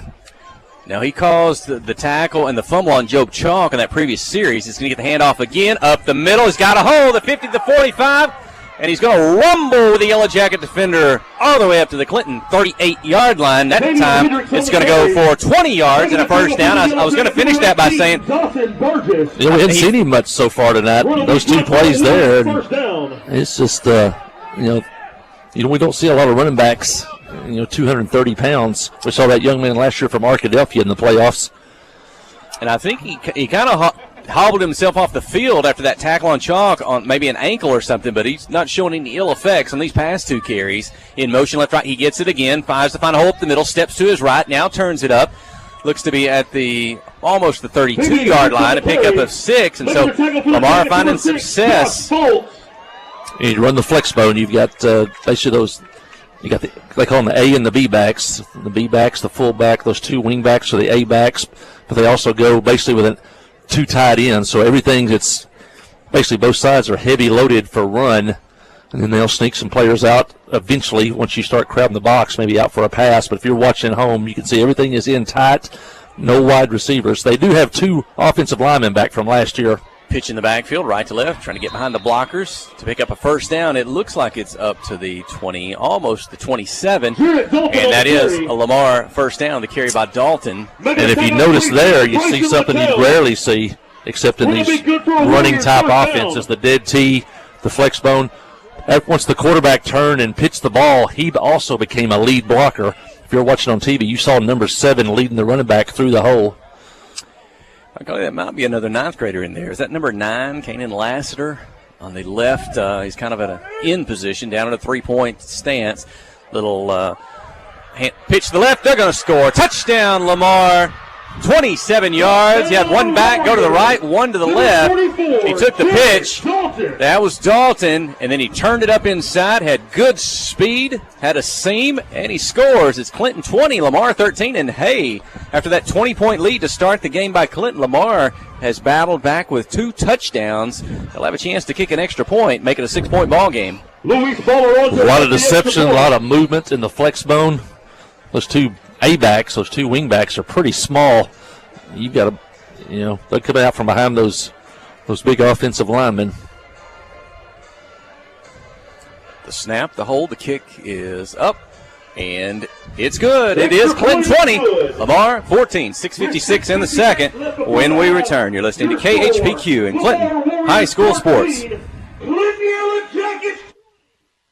Hi, I'm Joey Dobbs with State Farm Insurance here in Clinton. We are proud to support Clinton Yellow Jacket Sports, and we're here to support you on and off the field. For surprisingly great rates on auto, home, life, and supplemental health insurance, stop by today. We're located just off of Highway 65 before the Little Red River next to H&R Block. Give us a call at 745-6323 or visit our website at calljoeydobbs.com. Like a good neighbor, State Farm is there.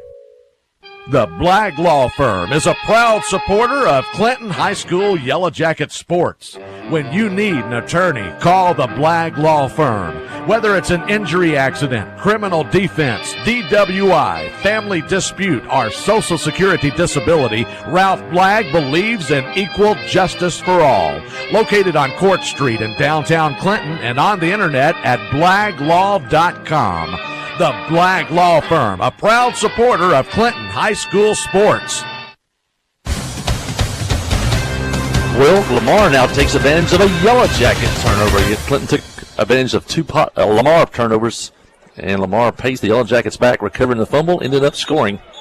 And a good kick. And how about that? They kick it deep to the sideline, fielded, maybe a yard or two inside, stepping out of bounds at the was it the 23, the 24, and Clinton will have it there to start this offensive series. Some of those linemen coming out.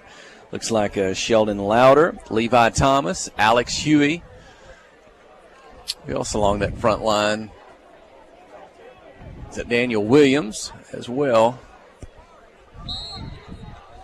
And they need Joey Hicks. Come on, Joey. Hey, Joey scored a touchdown last time we were at Jim Tumlinson Field, I believe. He's going to be a right guard. And we're going to go in the shotgun again with Chalk. Two receivers to the right, one to the left. Hand off to Venable. Starts right. Warriors in the backfield. He'll take a step forward, and he will be tackled. Bryston will end up losing a couple yards. He had nowhere to run and nowhere to hide on that time as Warriors were behind the line of scrimmage. 2nd down and 12. Yeah, with a little bit of running game, that helps to open up the passing game. The Yellow Jackets have been able to throw the football around, but since that first quarter, the running game is getting tough and yards are hard to come by, just like last week. Lamar's trying to make us one-dimensional. And Clinton again going to spread the field. Two receivers to the left, two to the right. They'll put Venable in motion to the right. Empty backfield now on the slant. Caught by Emerton. 25, 30, turns, makes a move. Hangs on to the football. Doubles up with it, and he will get it to the 35, and that'll be good for a Yellow Jacket first down. So, yep, backside slant. They work on that each week. Look to the right, and you got a slant. And in that case, it was Emerton on the backside, so Joe knows he's going to be there. He can almost throw it on the spot without even looking there. So they get the defense. Their eyes are looking at the quarterback, and they're looking left, and come back to the other side of the field here. And this time, a little confused in the backfield. 5 seconds. Can they get? They're trying to get set. They will if they can snap the two players in motion. Did they have two in motion? Like the receivers, the back, they were looking at each other on what to do and where to line up and where Zane was going to go, left or right. And I think they finally maybe got set with 2 seconds on the play clock. Two players go in motion. And, if you don't get a timeout, this looked like they weren't going to salvage a penalty with that one. Head coach Christopher Franz looking towards the official. You know, they're going to call that a play occurred. Illegal shift. Lamar's going to decline it. But from here, it looked like the referee blew his whistle as soon as the two players went in motion at the same time. The officials acting as if we ran a play. But as soon as those whistles blew, everybody stopped. So the Yellow Jackets not only lose yardage, they're going to mark it back 4 yards. They're also going to lose the down. Now it's 2nd down and 14. Well, now it's Brody Emerton, the Wildcat. He's in the shotgun. Fakes the handoff, keeps himself, goes to the right to the end, turns it up inside. Not much this time for the senior, Brody Emerton. He'll get it maybe to the 32.5-yard line. And 3rd and long for Clinton on their own side of the 50. Stop for the Warriors, number 44, Jarrett Dalton. You need to give it back to him here, three and out, because now Lamar has the momentum going. 20-0. Now it's 20-14. There's still 5 minutes left in the second quarter. And now Emberton checks out, as does Burgess. Eli Henson's in the ball game. Liam Hudson, the 10th grader, comes in from the sideline. That's the son of Joe Hudson, recovered from a broken leg. And he's going to split wide left. Wing tee for everyone else. Chalk crouches low, drops the center snap. I think it's picked back up. Lamar says that they've got it. And there it is.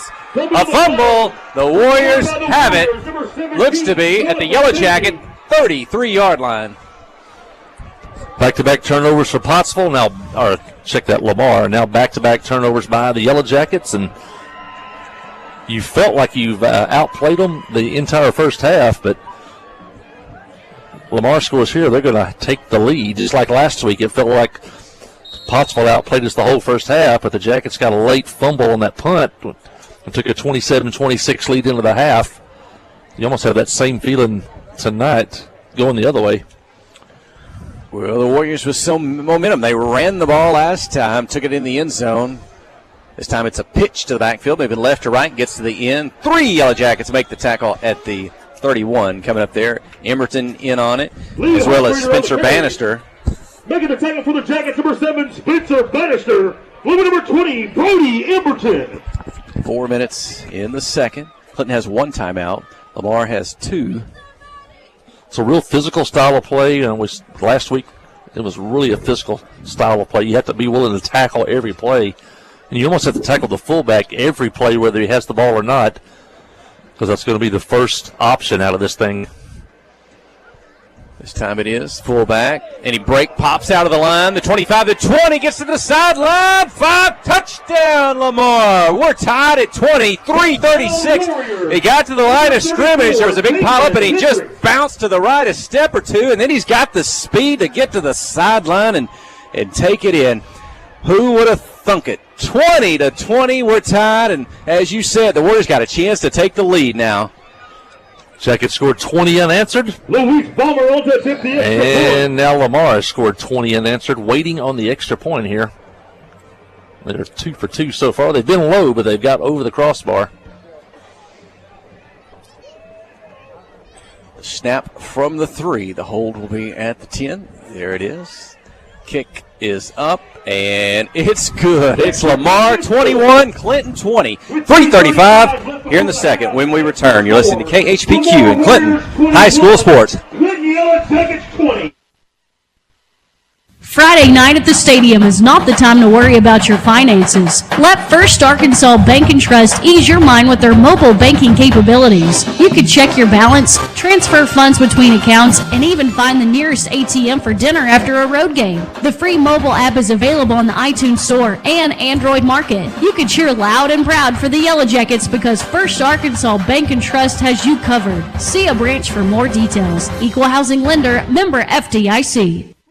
Adventure awaits, and with the all-new lineup of Chevrolets, those adventures can become reality. Jolie Chevrolet has the best lineup of cars, SUVs, and trucks ever. Why go from A to B when imagination can take you everywhere? And remember, when you need service work, Jolie's service department can keep your Chevrolet running like new. Make your best deal today at Jolie Chevrolet in Clinton. Find new roads in your new Chevy vehicle.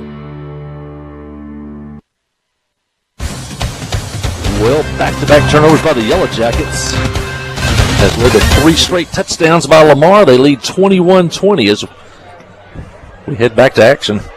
At the 20, the 25, the 30, up to the 37-yard line. A nice return by Clinton. Good kick. They've got a kicker that can put the ball in different spots on the field, but Cameron Scott's able to take that one quickly low and get it up to the 37. So here we go. 3:30 in the second. Clinton has 1 timeout. They trail by 1. Lamar's going to have the football to start the second half. So Clinton, if they can need to score here to kind of stay even with Lamar. Boy, it's hard to say that. Everybody's back on schedule now. Those 2 turnovers by Lamar took them off schedule, but now the 2 turnovers by Clinton, and everybody's even again. So Jackets have got to find a way to at least get a few yards on the ground. Chalk's in the shotgun. 4 receivers in the pattern. He's going to throw it high. He's going to throw it deep. Warriors go for the interception. It's knocked away. Brody Emerton kind of had to play defense there at the end of that one. Incomplete, brings up second down. Yeah, double coverage now by Lamar, taking a man out of the box, covering Emerton a little bit. I think the coaching staff was hoping maybe to go to his second check down there. Just looking here on the sideline, see Coach Wilson and Coach DeFran talking to the quarterback. Mentioned I think Kelly Brown Wilson, Coach Wilson, I think she is listening in tonight, heading her way to the stadium. And the second down play, wing tee, set. They give Widener out of the slot, right to left, turns it up inside. A lot of traffic. Zane maybe the 39. Pickup of a yard or so. Maybe not quite 2. Third and 9 for Clinton. Football short of their own 40-yard line. Burgess checking in. Burgess had a big catch last week on 4th and 7. That skinny post. Chalk put it right on the money. And now they're going to split Burgess out wide. Widener in the slot. You may see some type of bubble screen maybe to the right here. Bannister and Emberton to the left. Now Venable will go out of the backfield to the right. And the snap of the football, flags flying. If this is another false start, it's maybe at least the third of the night, if I remember correctly. Penalty, replay, third down. So, Yellow Jacket, they're just a little bit off tonight, or you've got an officiating crew who've got a good eye for that. But that's at least 3 in the first half against the Yellow Jackets, and that's going to make it third and almost 14. It's back. I think in that junior high game last night, maybe 3 flags the entire night on both teams, so they just let them play last night at Lamar. So, empty backfield. 2 on the left, 2 on the right. And all 5 receivers going to go out in the pattern. It's going to zip it. 45 caught. Good open field tackle at the 45. Hey, going to be just complete number 26, Grayson Littell. Just about 4 yards short of the first down. And they're going to go to the line quickly. Will they snap the football? Will they try to draw Lamar offsides? 2:10 on the clock. They're at the own 45. 25 seconds of the play clock. Chalk raises up. Now let's see. They're just going to try to get Lamar to jump. Will they run a play? Alex Huey signals behind him. Still Chalk low, looks back up. And now head coach Chris Dufran wants a timeout. Well, 1:55 on the clock. This is your last timeout. You trail 21-20. You're at your own 45. Coach Dufran, he likes to stay on offense, and he sure would like to get points on the board and go into the halftime leading, but you need 4th and a long 3. What do you do here? Yeah, the decision comes down to where you try to go for it here and keep the ball in our own hands, or do we kick it away with 1:55 left and put it in the hands of the defense, try to keep them out of the end zone before the half. Lamar has 2 timeouts left. The Yellow Jackets are now out of timeouts, so big decision here by the coaching staff. If you don't make it here, you're going to give Lamar great field position on Clinton's end of the field. Jackets at the 45. They got to get up to the 49-yard line for a first down. We see Chalk hitting back out along with Bannister, Widener. And you got the best punter, maybe, of anybody we've seen this year with Zane Widener. He could take the Warriors deep, especially if they don't have a return man. He could flip the field if you're playing field position. And he's lined up at the wing right now. It looks like a traditional set. They will snap. They will throw. Oh, did they bounce it? They bounced it off the grass to Brody Emberton. Came up in his hands just a touch too low. It's incomplete. And the ball is going to go to Lamar, and they're going to have it at the Yellow Jackets 45-yard line. Yeah, I think the Jackets are going to try to go with our, one of our best skill players one-on-one out here and see if he can make a move and get 4 yards. It was a quick out and just skipped. He had to field it on a skip there like a shortstop. Incomplete pass. Boy, now a big defensive set. A lot of time, minute 50, 2 timeouts. Boy, this is that 2-for-1 situation we always talk about. Lamar's going to have it here, and they're going to have it start the second half. It's been their running game. Done the damage the last couple of drives. Double handoff inside, right to left. Turns it up in. A lot of traffic, a lot of black jerseys. Pushing, pulling forward to the 41-yard line. A pickup of 4 on the carry for Lamar. Coach says run the play. Get to the line of scrimmage. They don't want to use a timeout left. 1:34. Venable on the tackle. 2nd down and 6. Good job on the corner outside. The Yellow Jackets held the edge and forced him back into the middle. Motion left-right. Handoff, fullback up the middle, bowling forward, knocking the Yellow Jacket defenders backward up to the 34. That is a Lamar. There is no edge of Hendricks. He is coming right at you. First down stops the game clock momentarily to reset the chains, but they're right back ready to snap the football. Fake the handoff. Oh, they're going to pass. Trying to get behind the defense. They throw it high. Can they run under it? Incomplete. Great play by Burgess to get back there and knock it away. I'm going to say they'll sneak a couple of receivers out. They usually go straight down the field. I those wings. You see Harding University, you see Air Force, those teams do that. And give Burgess some credit because they played, 23 minutes without throwing a pass, and all of a sudden they throw one. I thought both players were going to get behind the defense, and it was just a question of whether the quarterback could get the football there and they could run under it. But it is incomplete. 2nd down and 10. That stopped the game clock here at Jim Tomlinson Field. Out of the backfield, left. Oh, met in the backfield. Venable. He goes high on the tackle. That is Lee Harkreader. And that's going to force the Warriors to take a timeout to stop the clock. The tackle for loss. Venable wasn't fooling that one as he got up in the hole there. Met Harkreader head on.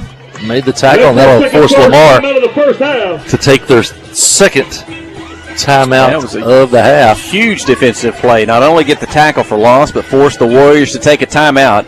They've still got time with 55 seconds and a timeout to go at the Yellow Jacket 37, but at least you take a little bit of a play away from them. The last time these two teams played, you go back to 2005. They've got some kids on the field that, if they're 17 years old, they were just born the last time these two teams played each other. They also played back in the 90s. But they haven't played since 2005. 3rd down. Still a timeout left for Lamar, so they can run another running play here. Here we go, under center.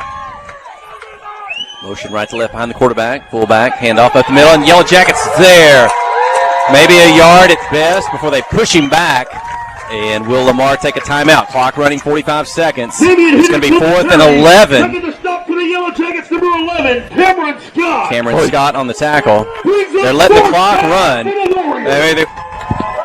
I figured they would probably run a play here, see if they could get a 1st down, then use their timeout. Will they run it? Looks like they're in no hurry. They run it down, run one play. Well, if they run one play and pick up the 1st down, they're not going to leave themselves any time to have a 2nd play. They can run it down to about 8 seconds. And they're either going to call it, they're not going to get to the line of scrimmage. I guess they'll call a timeout to avoid the 5-yard delay of game penalty. They take that at 7 seconds remaining. 4th and 11. I think knowing that they get the ball to start the 2nd half, they weren't really wanting to risk anything here. Now they'll take the last time out, and they'll probably run whatever type of trick pass play that they have here. I'm sure the Yellow Jackets and Jesse Wilson will have his secondary probably 20 yards or more down the field. But had Lamar not get the ball to start the 2nd half, probably might have been more interested there, maybe take an early timeout and still try to do something here in the 1st half. They're going to have the ball just outside the 35 here. Jackets will be on the road next week to close out the regular season. The Jackets travel to Dover for the first time since 2015 that the Dover Pirates and the Yellow Jackets have played. They've played several times over the years, but have not played since 2015. And the Jackets will be on the road next week. So what do we do? Warriors with the football, 4th and 11. It's at the 36. You would think one play for them. Yellow Jackets won't have time to run a play if they get a stop. Yep. They just run the fullback up the middle. 3 deep safeties. How about a handoff up the middle? No, they are going to pass. Looking to pass. They're going to out of the backfield. Incomplete. 2 seconds on the clock. Clinton will have a play with 2 seconds remaining in the 1st half. They ran everybody deep, and then they tried to bring, what's his name? Is Erickson, the fullback, out of the backfield to let Hendricks out of the backfield, and that one just off his fingertips. And 2 seconds, so now Clinton can... That's probably not a bad play for them. You get him out in open space and give him a 10-yard head start. He's like a freight train. I'm not sure too many defensive backs want to get in front of him, but he couldn't catch the football, and the Yellow Jackets will, I would assume, run out the clock here, and it'll be halftime here at Jim Tomlinson Field. So Coach Dufran says he's got a play chart with he's got Brody Emberton plays, he's got Zane Widener plays. Does he dial up one of those here with 5 receivers in the pattern? He's going to throw it back on the slant, but it's tipped up in the air. It hits the turf. The clock will run out. It's halftime at Jim Tomlinson Field on senior night. It's Lamar 21, Clinton 20. Take a break here for a few moments, but stay with us. Halftime. We'll give you a rundown of how things went in the first half. We'll give you some statistics. We're also going to visit with Coach Matthew Post and Maddie Cabana from cross country. So stay with us. You're listening to KHPQ in Clinton High School Sports. Adventure awaits, and with the all-new lineup of Chevrolets, those adventures can become reality. Joe Lee Chevrolet has the best lineup of cars, SUVs, and trucks ever. Why go from A to B when imagination can take you everywhere? And remember, when you need service work, Joe Lee's service department can keep your Chevrolet running like new. Make your best deal today at Joe Lee Chevrolet in Clinton. Find new roads in your new Chevy vehicle. Wherever the river flows and however the game goes. The River Company is a proud sponsor of Clinton Yellow Jacket Sports. Just like in sports, you want someone who has your back. The professional team at the River Company Insurance does just that. They'll work hard to find you the most coverage at the best possible price. Whether it's business, farm, ranch, personal, or automotive, the team at the River Company will get you exactly what you need. Sports is a team effort, so come join the team at the River, formerly S&P Insurance. Tonight's Yellow Jacket football is brought to you in part by these Yellow Jacket boosters, by Regions Bank, by Miller Sanitation, by Troy Groszowski with Edward Jones of Clinton, by Warren Chiropractic and Wellness Center, by Van Buren County Veterinarian Clinic, by PSG Heating and Air, by Tharp's Barbershop, and by Academy Mortgage. These fine sponsors help bring you tonight's game. Life is better with football and with First Security. We have the resources and the know-how to tackle your needs, plus a local team you can count on. So you're making better plays because First Security is making better happen during this season and every season. What's your better? Get there with us. Stop by your local First Security Banking Center or visit us online at fsbank.com today. First Security. Bank better. Member FDIC, Equal Housing Lender.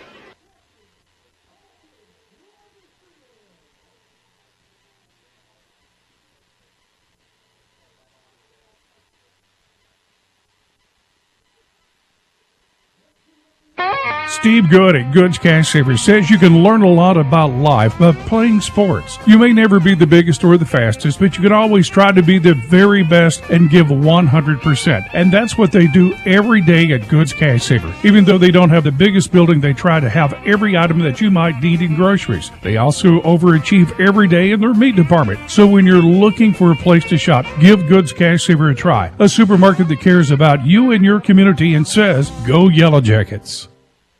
Hi, I'm Joey Dobbs with State Farm Insurance here in Clinton. We are proud to support Clinton Yellow Jacket Sports, and we're here to support you on and off the field. For surprisingly great rates on auto, home, life, and supplemental health insurance, stop by today. We're located just off of Highway 65 before the Little Red River next to H&R Block. Give us a call at 745-6323 or visit our website at calljoeydobbs.com. Like a good neighbor, State Farm is there.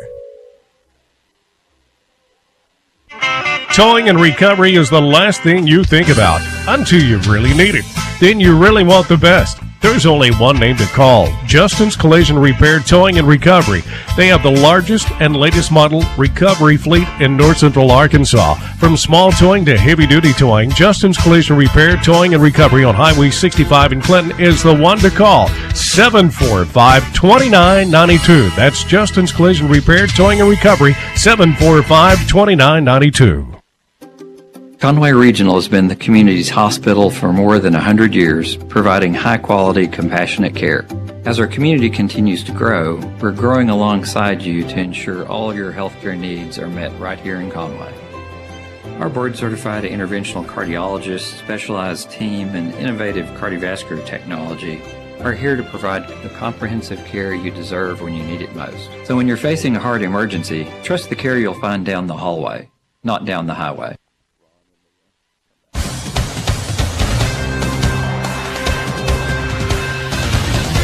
And halftime here from Jim Tumlinson Field on senior night. It's Lamar 21, Clinton 20 as the Clinton band prepares to take the field under the direction of band director Nathan Andrews. I think I was talking to Coach Post earlier, And they've qualified for a state competition, a marching contest that's going to be coming up soon. I think Coach Post said he may even take his girls team down there to watch that.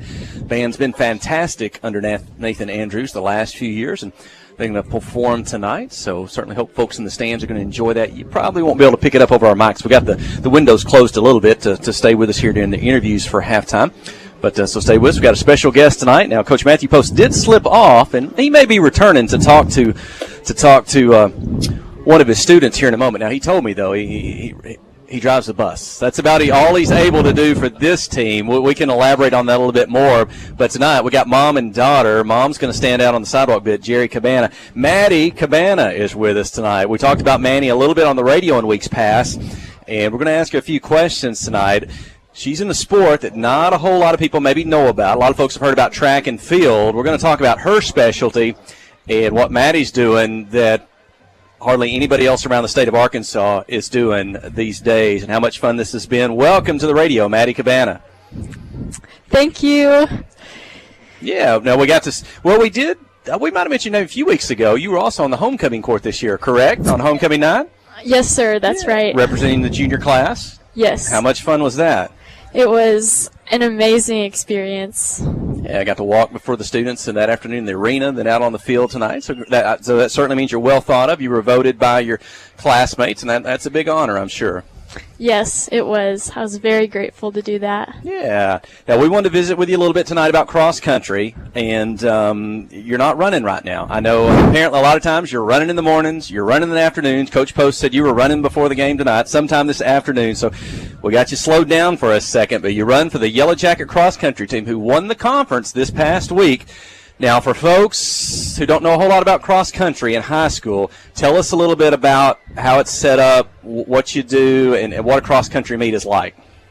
At a cross country meet, basically everyone lines up in a huge line, and they blow the gun, and we all take off running. And it's a 5K distance, 3.1 miles, and it's usually in a trail, sometimes on a golf course, and it's just a race, pretty much, with all the girls. And I'm going to have to cut to the end of the story here. It's a race, but you're always 2 or 3 minutes ahead before the second place finisher comes across the finish line. You are literally, my colleague says it sometime, in a sport that is measured in seconds between first and second and third and fourth. You're beating everybody else by 2 or 3 minutes at all these meets. That's a pretty special thing. Congratulations. Thank you. I know that's due to a lot of hard work. You spend a lot of time running and getting ready for those meets, don't you? Absolutely. About how many miles are you putting in a week? I put in about 50 miles a week. Okay.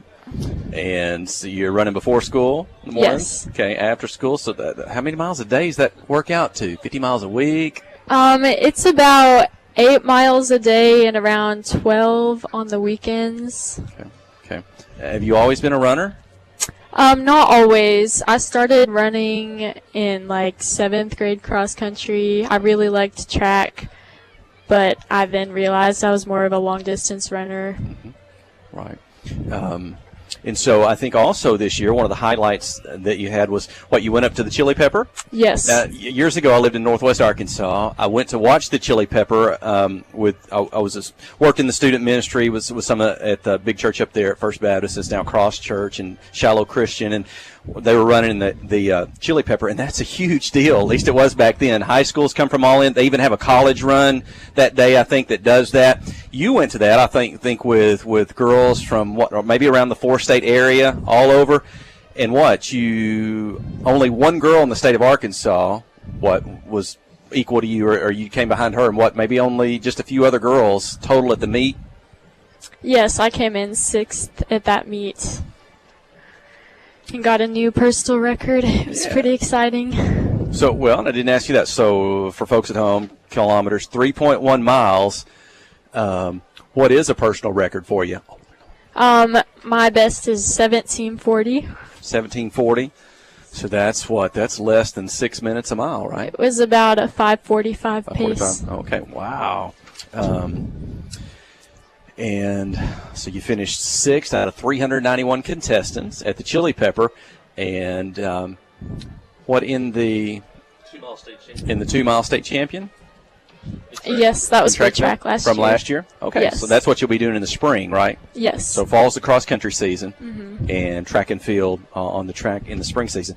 So you won the conference last week, finished in first. Yes, sir. So now, correct me if I'm wrong. I think Coach Matthew Post was talking a few weeks ago. And again, he calls himself just the bus driver. I mean, he just gets you to the meets, and that's about all he can do to help you, that you know everything else to do. But I'd heard him say a few weeks ago, well, you can't win the conference or you can't go to state or something unless you field a full team. He felt pretty confident that you were going to take care of your business and maybe win the whole thing, but he was going to have to put a team around you to advance. And so he said, well, I'll get my basketball girls to do it. But okay, they'll go, they'll run, they'll keep the team thing, and you'll win, you'll move on. I think y'all won everybody finished almost in the top 10 at the conference, all these basketballs that came out and ran, and you beat everybody, almost all of you. I mean, how about that? Yeah, that was pretty incredible. It was so exciting to have a team with me there and encouraging them and them encouraging me. You had Gracie Linville and Allison Wallace. You had Reese McDonald and Sydney Standridge, and all 5 of you in the top 16 there. And able to, I think you said you won the conference by 30 points on that before you go on to state this week. That's right? Yes, sir. Yeah. Well, come here. I think my colleague's got some questions for you, too, as you get ready for state. I'm with the technical questions because I like to run. And I come out here in the mornings, and she laughs me a lot of times. Well, every day she laughs me. But Maddie, talk more about the training. A lot of people don't know. I've come out here in the mornings, your training. I've seen you out here in the afternoons. It's 100 degrees. But talk about your training plan and what you try to do, how many days a week. And I train about 6 days a week. Starting this year, I started training twice a day. I never did that before this year, but I needed to increase my mileage a lot to improve my times. But most of the miles you put in per week are just like filler miles, not necessarily anything too hard. But I do about 2 speed workouts a day. That might be on the track or just some fast minutes and some a little bit slower, and then 1 long run a week just to build up that aerobic capacity. Yeah, when she talks about the speed drills, a lot of people out there are not really familiar with running. She's talking about running maybe a whole series of sprints with just a little bit of rest time between each one, and that's to help build up her stamina and speed. I think you did that today, didn't you? Yes, I did. So Maddie's also I don't know what, have won 6 or 7 times already this year. Quitman, Little Rock, twice in Little Rock, including the conference championship. Also went to Lamar, I think we did, and then your best time actually was at, Jeff said, the Chili Pepper. I think in 17 minutes. Was your best time this year? Yes. So, and as Jeff said, 6th place out of 391 runners from around the country. Very impressive. And only one other runner from Arkansas, and you mentioned that, but I think she only moved to Arkansas like in August. So I think Maddie's the only true native Arkansan that finished in the top 8 and that. So now we've got more business to take care of, though. Talk about the state finals, and it'll be when? Yes, state meet is a week from today at Oaklawn. I'll run at 2 o'clock, and I'm really excited about it and also nervous. When you go into I've never have asked this before, and I've asked you a lot of questions, but when you go to a cross-country meet, do you have some type of race plan in your head before you start, or are you just watching your times and see, are there parts of the race you want to go faster or slower?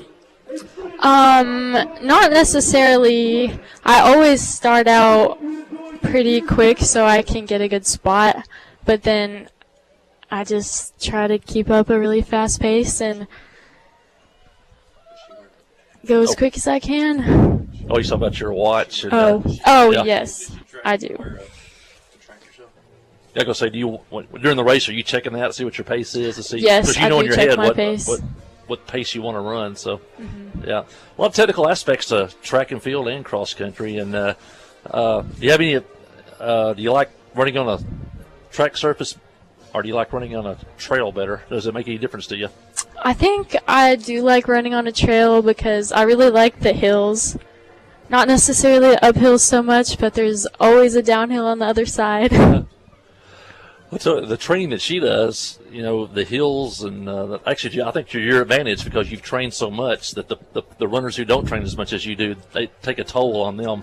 And so got fortunate to be able to go watch her this past week win the conference championship on a old golf course, as you said. It was pretty rough out there. The ground was, and then some uphill and part of that. So it is different than running track and field, isn't it? Oh, yeah, absolutely. So, Maddie, as we said earlier, with a 2-mile state champion this spring in track and field, I'm sure you'll be looking to defend that title also. Maybe the mile this year, too. Yes, that's the plan. Already thinking about college? I don't have anything lined up yet, but I'm starting to look into it a little bit more. Okay, I'm sure you will have plenty of options to pick from. Just keep training. Well, Jeff's making a basketball motion. No, she doesn't play basketball. No, not anymore. I played for 7 years, but I wanted to focus on running. Yeah, she's definitely a track and running athlete. I've been around athletes for a long time. I used to coach. I've never seen anybody, I don't know if I've told you that, seen anybody as dedicated and self-motivated and as hardworking as Maddie is. And Thank you. I really appreciate it.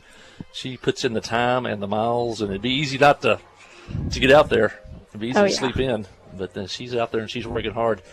I know that because I slept in this morning after going to Lamar. So, but that's Maddie Cabana. We're going Oaklawn Friday at Hot Springs, 2 o'clock. I mean, if you've never seen a cross-country meet, that'd be the one to go see. And if you're a Yellow Jacket fan, you'd love to see the black and gold win the state championship. And I would assume that would be the cross-country, first ever championship for a Clinton cross-country runner. So fingers are crossed, and we're wishing you good luck next week. Thank you. All right, that's Maddie Cabana, Clinton's cross-country champion, and she'll run Friday at 2 o'clock in Hot Springs. So if you can make it down, come on down and root Maddie on. And the team, as Jeff said, we got a conference championship team-wise also. And the junior high got second place, which was good too. So, all right, that's Maddie. And Mom is here. Mom's the agent, I think. So, all right, stay with us. We got more football to come. Yellow Jackets trail 21-20 at the half. That's Maddie Cabana. Thanks, Maddie. And we'll see you Friday. All right. You listen to Yellow Jacket football on Q92. Towing and recovery is the last thing you think about until you really need it. Then you really want the best. There's only one name to call, Justin's Collision Repair Towing and Recovery.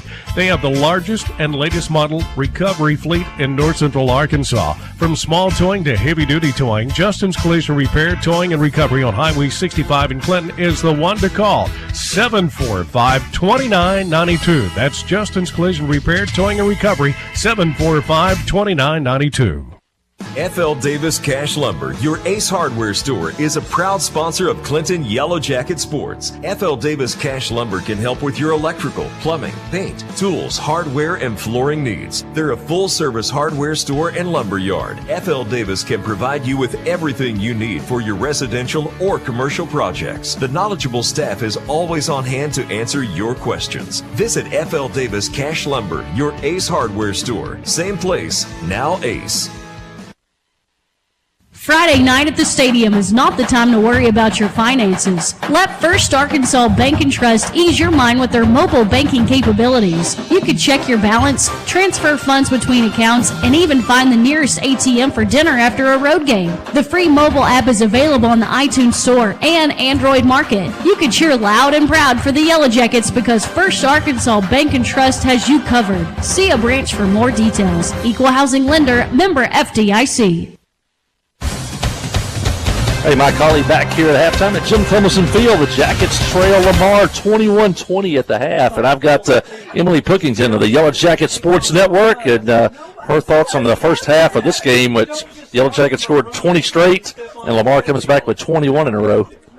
we started hot, but then once we got used to it, I think the emotions are getting to us with senior night. So we need to tighten up a few things. The line on defense needs to tighten up. Don't let anyone go through the middle. And then also on our offense, we need to take care of the ball a little more. We've had too many fumbles for that, even though it's just 2, but that's too many. It looked like the 2 turnovers of Pottsville. That kind of got them off schedule. It gave us 2 touchdowns, but then we give it right back to them with 2 turnovers of our own, and it's dead even here at the half. Yes. So once we come back, we need to take care of business, finish this game, and we got this. It's senior night. What about the Yellow Jacket running game? Seemed like it kind of came to a halt in the second quarter. We can't run the football. Their defense is stopping Bryson, Zane, all of them. They're playing very good defense on us. Seemed like maybe they're overpopulating the line of scrimmage maybe when they only put 1 on Brody. They're gambling and put another guy trying to stop the run.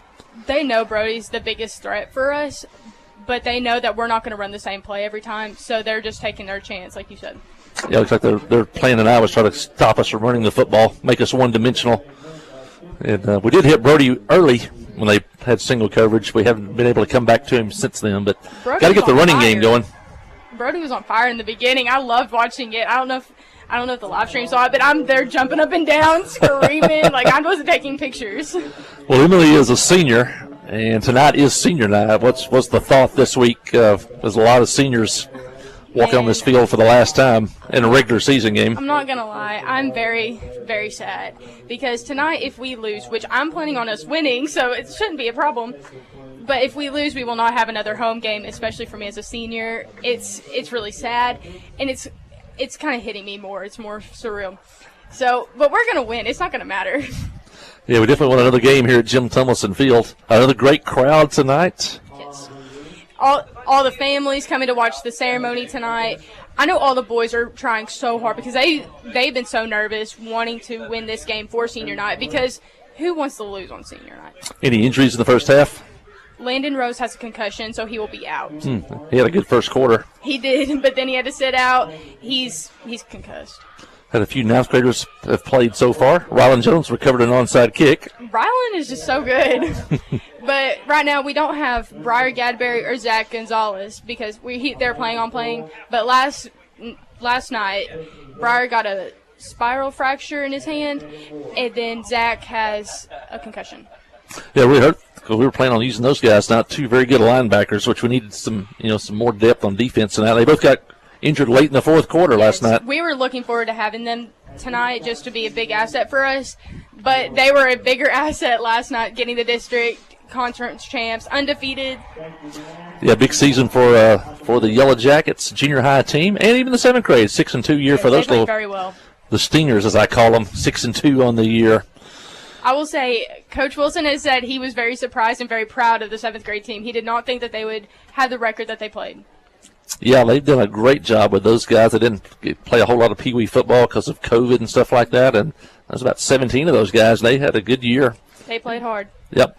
Future looks good for Yellow Jacket football. So in a few years when Emily's with the SEC Network, hopefully she'll be able to come back and watch maybe a Yellow Jacket Conference Championship. I bet I'll come back. But anything else? We had Maddie Cabana. She's also one of your friends. Yes, I love And she's Maddie. running for a state title on Friday. She's an absolute beast. I love her so much. She's such a good person, such a hard, dedicated worker. I mean, what else can you ask for? Yeah, you said she's such a good person that you just want good things to happen for her. Yes. As we said earlier, she's in a sport, track and field and cross country, where it's like seconds, but she beats people by minutes. It's amazing. No, she's crazy. Yellow Jackets are making their way back on the fields, and we are set for the second half. Emily Pilkington, get back down to work down there. I will. And keep us updated on anything that happens. And that's Emily Pilkington, the Yellow Jacket Sports Network. Pottsville will have the ball to start the second half. They lead 21-20. Let's see what adjustments the Yellow Jackets made at halftime. As if you just tuned in, Clinton scored 20 straight points to open the ball game on 2 Lamar turnovers. And then just like that, the Yellow Jackets 2 turnovers themselves.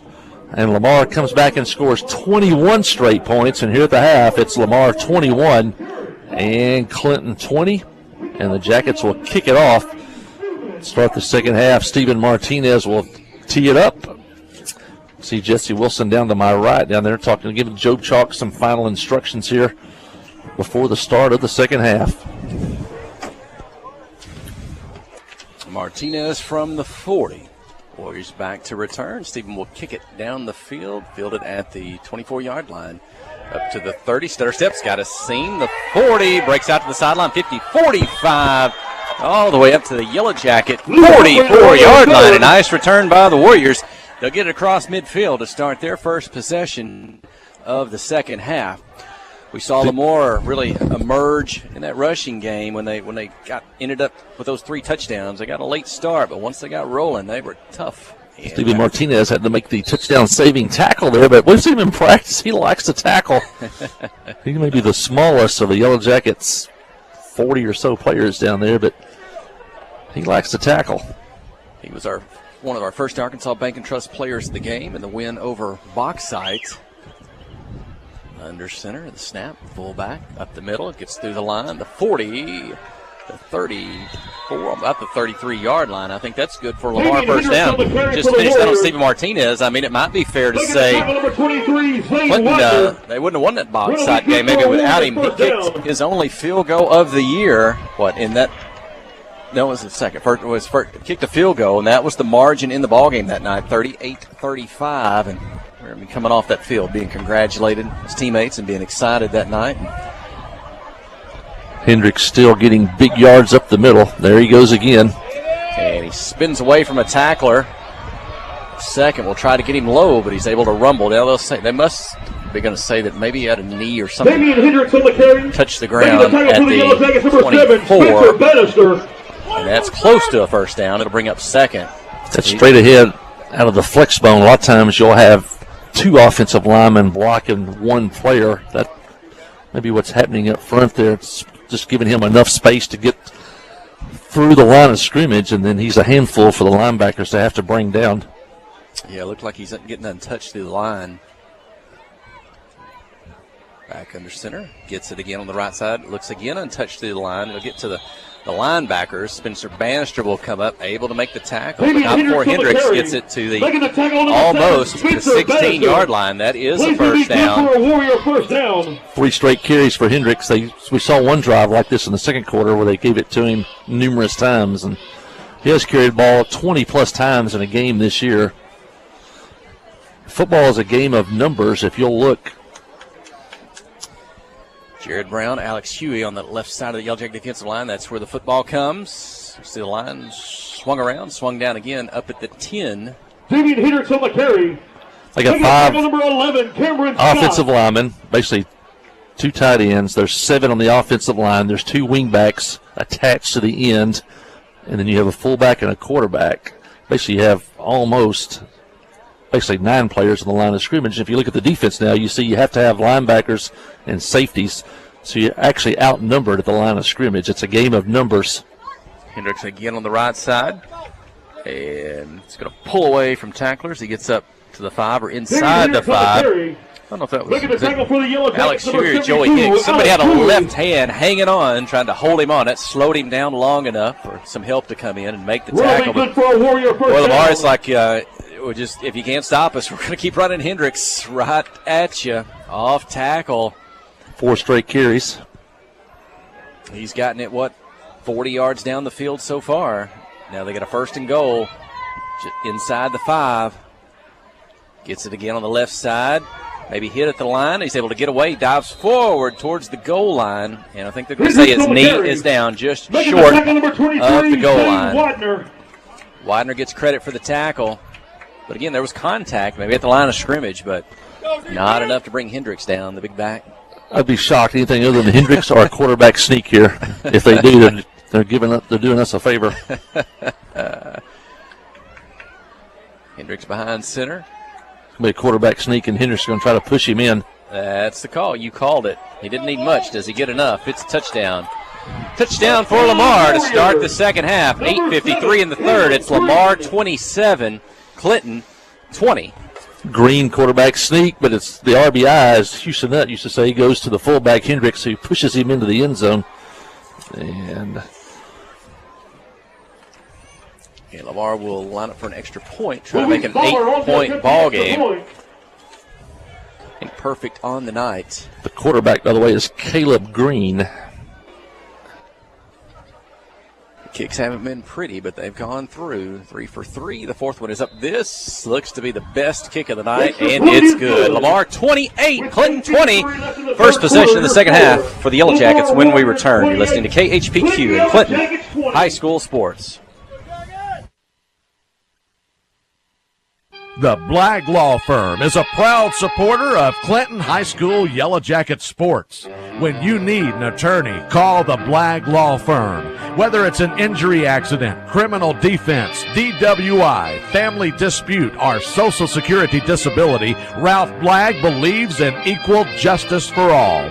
Located on Court Street in downtown Clinton and on the internet at blagglaw.com. The Blagg Law Firm, a proud supporter of Clinton High School sports. Life is better with football. And with First Security. We have the resources and the know-how to tackle your needs, plus a local team you can count on. So you're making better plays because First Security is making better happen during this season and every season. What's your better? Get there with us. Stop by your local First Security Banking Center or visit us online at fsbank.com today. First Security. Bank better. Member FDIC, Equal Housing Lender.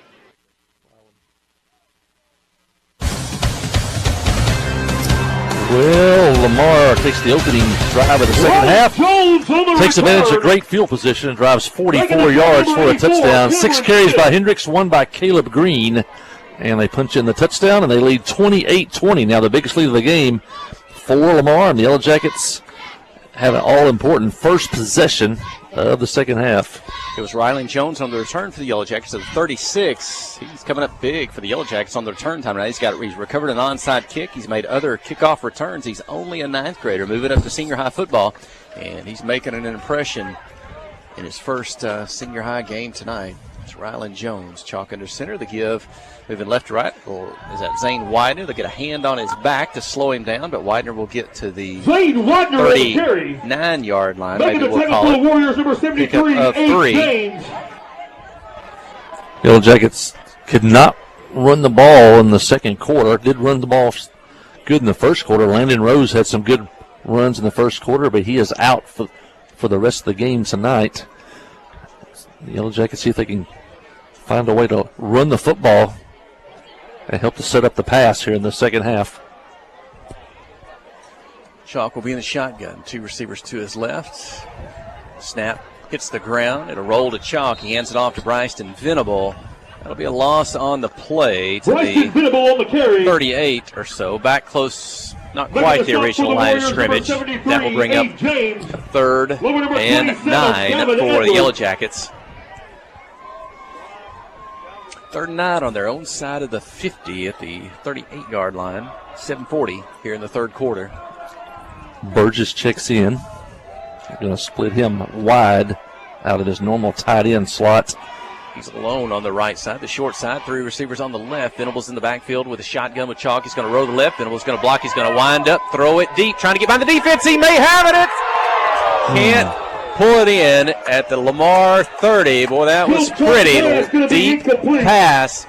And I think, Zane Widener just couldn't pull it in near that Lamar sideline. Both Widener and Emerton got behind their defensive backs. Both were open. Emerton was 10 yards open probably. Great pass thrown by Chalk, and just a rare drop by Widener as it went through his hands, and 4th down. But it's one of the deepest throws maybe we've seen this year by Chalk. Just wind up, throw it as far as you can. Defender run under it. Widener with the kick. A little bit low.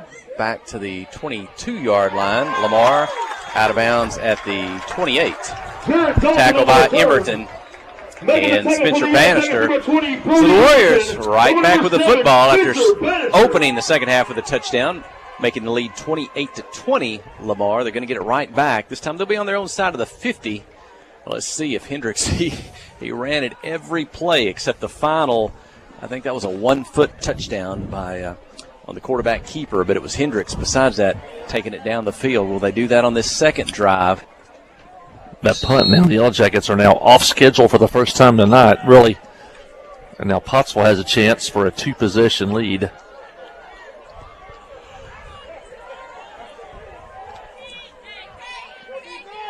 Under center. Pitch it, moving left to right. Yellow Jackets there. Good job tackled. Might have been a loss on the play. That time, that left side of the Yellow Jacket defense, they sealed off that end. They got in the backfield. Forced the Warriors to turn it up inside. Joey Hicks was there to make the tackle and the 1-yard loss. Yeah, on that toss sweep out of that flex bone, if you can hold the edge and force everything back into the middle where you get some help, Lamar and the teams that run this offense, they try to seal off that edge and allow that running back to get around the outside. That's kind of the big play out of this offense, is those toss sweeps and trying to get to the corner. Right to left. This time trying to get to the end. They do. The 30, 35, and out of bounds. At about the 37 or so, 38. Let's see. Dalton on the carry. Making the tackle, number 23. Short of the first down. Widener on the tackle. Quarterback comes up limping. That's Green. He gets back in the huddle. Third down for the Warriors. He hasn't really run the ball much tonight. Green hasn't. It's just been the 3 running backs. But through flex bone, you have a quarterback that's also a threat to run the football. Big defensive play. If you can force Lamar into a 4th down, make them punt the football. Here we go. Hendricks inside. Oh, he's hit at the line. And I don't know that he made it. The official's going to give him the 39. Hendricks on the carry. It's close. The tackle, number 23, Zane Widener. Will they measure? Pretty good spot for the Jackets here on this side. The official on the other side probably had a pretty good spot for Lamar. I may have to measure this one. The Jackets went low. Got Hendricks on the ground. Going to measure for the first time tonight at their own 39-yard line. They'll bring the chains out. First down, or would they go for it here on their own side of the 50? Not needing much. Well, let's see what choice the Warriors will have. 6:29 in the third. Clinton trailing 28-20. Winner's going to go on, likely finish 3rd in the conference. The loser's going to drop to 4th before the playoffs begin 2 weeks from tonight. And Lamar will get the first down on the measurement. First down at their own 39-yard line. So that keeps the drive alive. Clinton needing a stop, needing something to do to stop Lamar from scoring with the 1-possession lead. Joe Hudson signaling in the defensive call. And Lamar, have they completed a pass tonight? 0 for 2 tonight. They've thrown 2 passes. Pottsville threw 2 all of last week.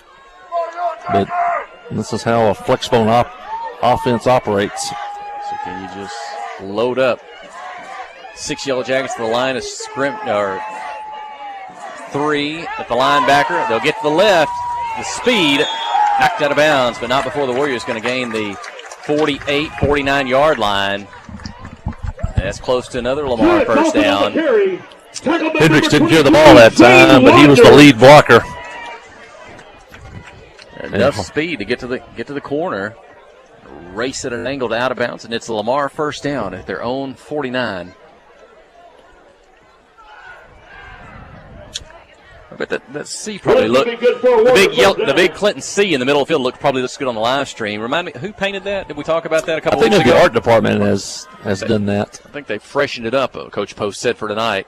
Flag on the play on the snap. So this one maybe reset. Usually a false start or something on the offense. Back in motion may have turned toward the line of scrimmage before the snap of the ball.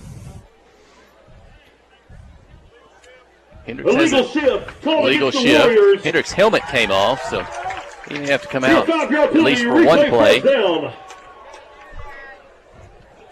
Ever how we did that, we need to keep doing that. Maybe the only way to stop him. A 5-yard mark off, keep it first down. Lamar back to their own 44. Game clock will start. Running offenses, flex bone, dead tee, even the wing tee. You don't like lost yardage plays. You like everything to be positive. You got to stay on schedule. Jackets get a break here. It's 1st and 15. Handoff, moving right to left, turns it up inside. It's got a hole, got a seam. only one to make the tackle is Brody Emberton at the Yellow Jacket 42, maybe a yard short of the first down. But Jared Dalton on the carry. boy, just when you think Making they're the tackle number 20, Brody going to Emberton. bottle that one up, gets through there, and almost a first down. Warriors. One of their big offensive linemen is down. For an injury timeout. Let's go ahead and take a break for a moment. 5:28 in the third. Lamar 28, Clinton 20. You're listening to KHPQ in Clinton High School Sports. Steve Good at Goods Cash Savers says you can learn a lot about life by playing sports. You may never be the biggest or the fastest, but you can always try to be the very best and give 100%. And that's what they do every day at Goods Cash Savers. Even though they don't have the biggest building, they try to have every item that you might need in groceries. They also overachieve every day in their meat department. So when you're looking for a place to shop, give Goods Cash Savers a try. A supermarket that cares about you and your community and says, go Yellow Jackets. Adventure awaits, and with the all-new lineup of Chevrolets, those adventures can become reality. Jolie Chevrolet has the best lineup of cars, SUVs, and trucks ever. Why go from A to B when imagination can take you everywhere? And remember, when you need service work, Jolie's service department can keep your Chevrolet running like new. Make your best deal today at Jolie Chevrolet in Clinton. Find new roads in your new Chevy vehicle.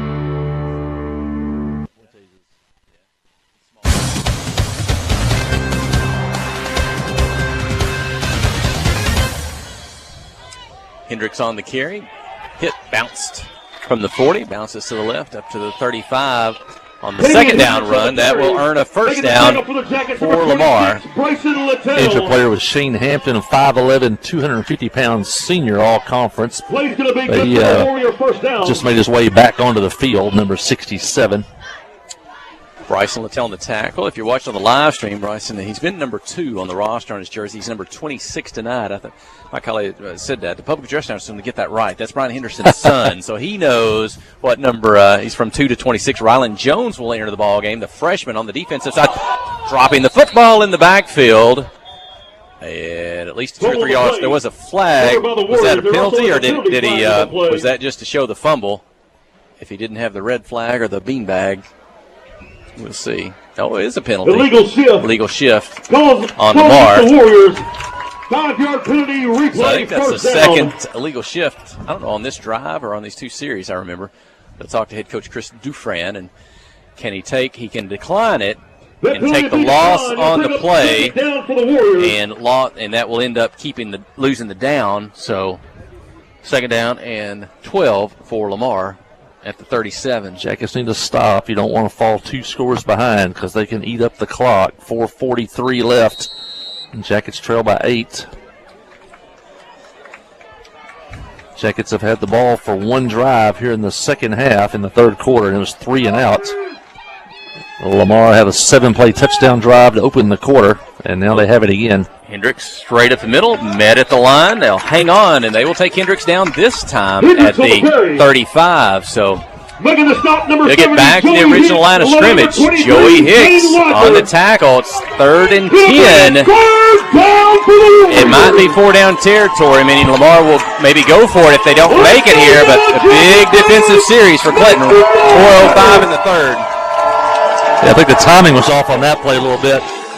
Hendricks didn't get that one at full speed like he has been. The timing was off. He had to tiptoe a little bit, make sure he got the handoff, gave Jackets a chance to make the tackle. And let's see if they want to gamble and put the ball in the air. I don't think they will.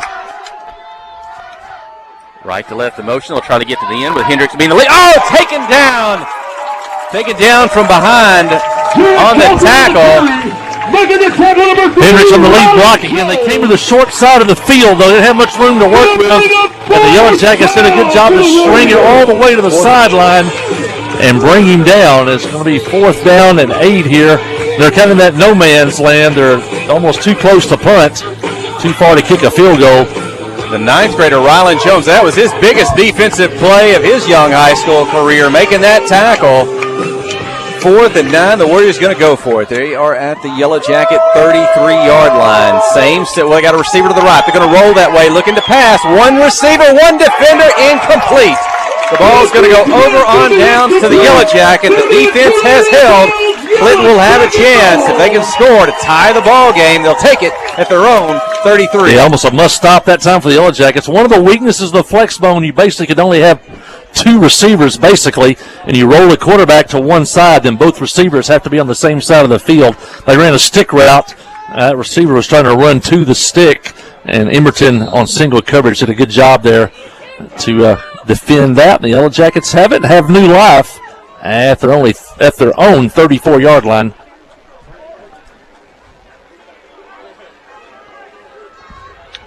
Daniel Williams, the center for the Yellow Jackets. He'll shotgun snap to Emberton. He'll pitch it out to Widener. They're in the backfield. He spins away from one, but a couple of more Warriors will take Zane Widener down. Zane Widener on the carry. Making the stop for the Warriors. Got a yard on the carry. And boy, it's been tough going for Zane on the ground tonight. Lamar's done a good job of bottling him up. Been running the Wildcat and a quarterback keeper. That's the first time they kind of ran a speed option.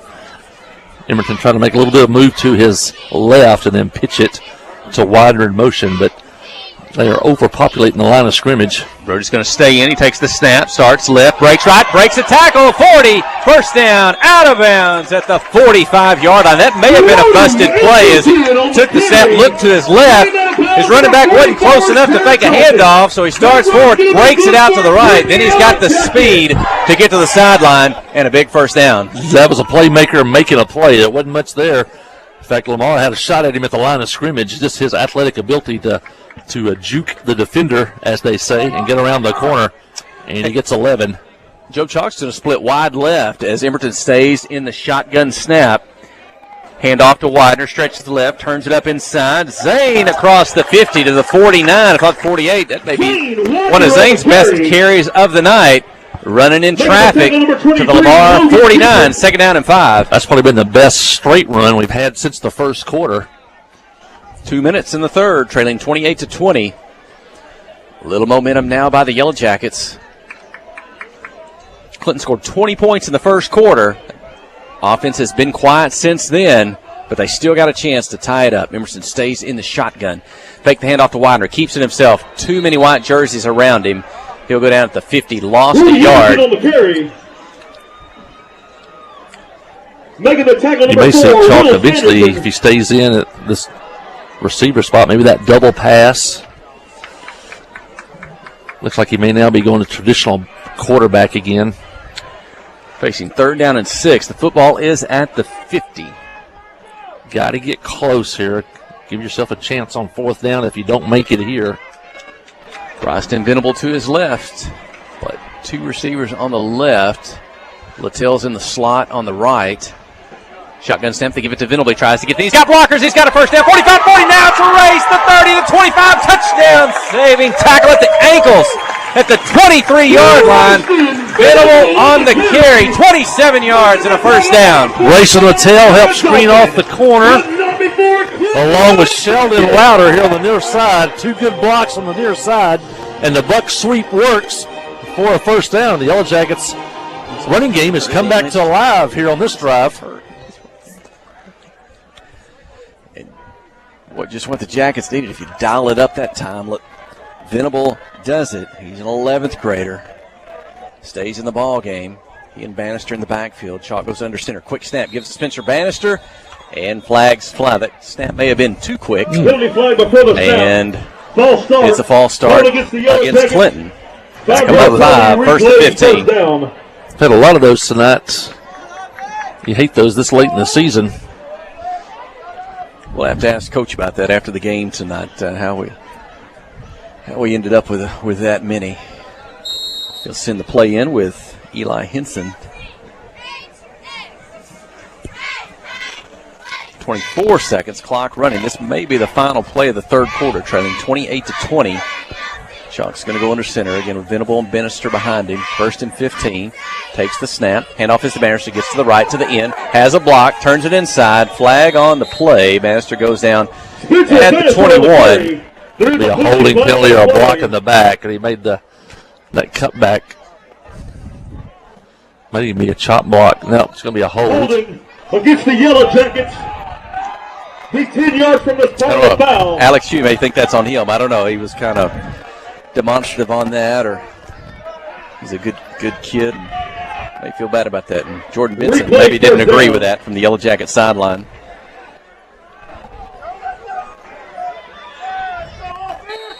But 1st and 10 went to 1st and 15. Now it's 1st and 25 at the 40, and somebody jumped. Warriors jumped, but they're going. Oh, no, that's the end of the first quarter. Well, a final 12 minutes in the final regular season home game at Jim Tomlinson Field. When we return, it's Lamar 28, Clinton 20. You're listening to KHPQ in Clinton High School Sports. Wherever the river flows and however the game goes. The River Company is a proud sponsor of Clinton Yellow Jacket Sports. Just like in sports, you want someone who has your back, the professional team at the River Company Insurance does just that. They'll work hard to find you the most coverage at the best possible price. Whether it's business, farm, ranch, personal, or automotive, the team at the River Company will get you exactly what you need. Sports is a team effort, so come join the team at the River, formerly S&P Insurance. Tonight's game is brought to you in part by these fine Yellow Jacket boosters, by PEH Supply, by Clinton Drug, by Artelco, by Crowell Saw and Supply, by the Latitude Bistro, by Western Sizzlin', by Joe and Hash, and by Jamie Beavers DDS, and by the Huddle House. These fine sponsors help bring you tonight's game.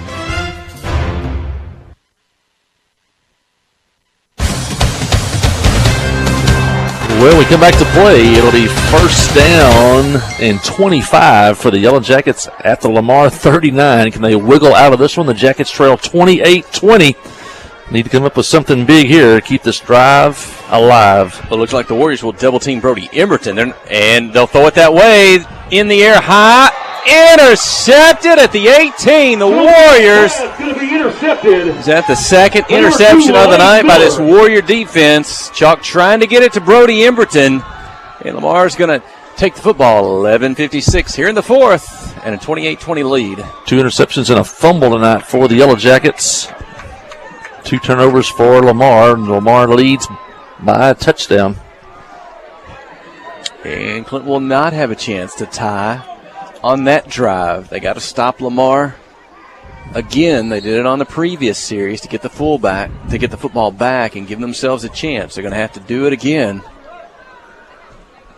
Try to keep it a 1-score game. Under center. Hendricks in the backfield. He takes the handoff right side. Met at the line. A yard or two. Maybe to the Damian Hendricks on the carry. 21. Venable. 22. 3-yard pickup. Bannister. Making the tackle and for Jared Brown on the tackle. Jared Brown. One big one and 2 little ones there on the tackle to bring down the 230-pound Hendricks.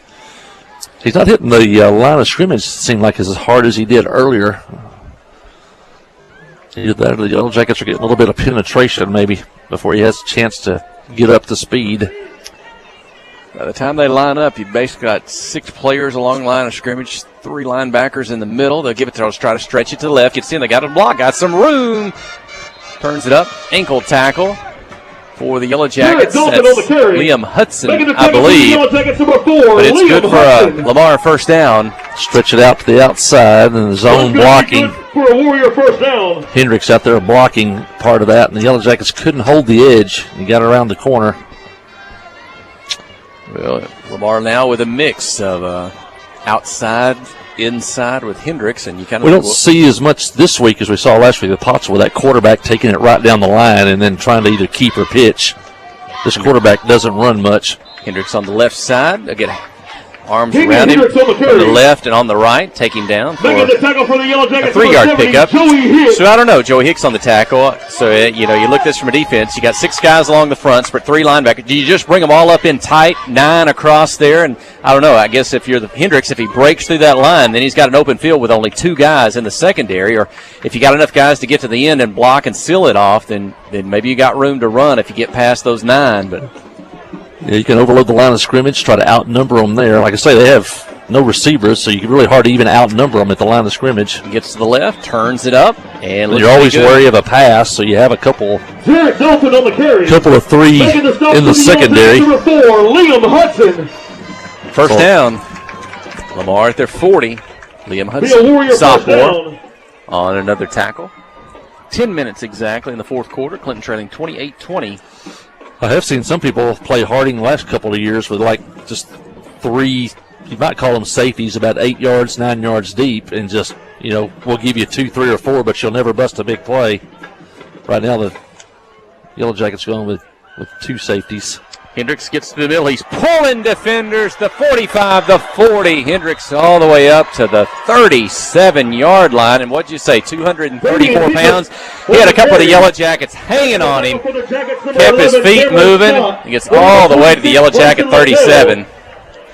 He's a handful to carry down. We've seen this with the Yellow Jackets over the years running the wing tee. People get tired of tackling us toward the end, and now we're seeing this. And as those big backs get stronger as the game goes on, and he carried Yellow Jacket tacklers down inside the 40.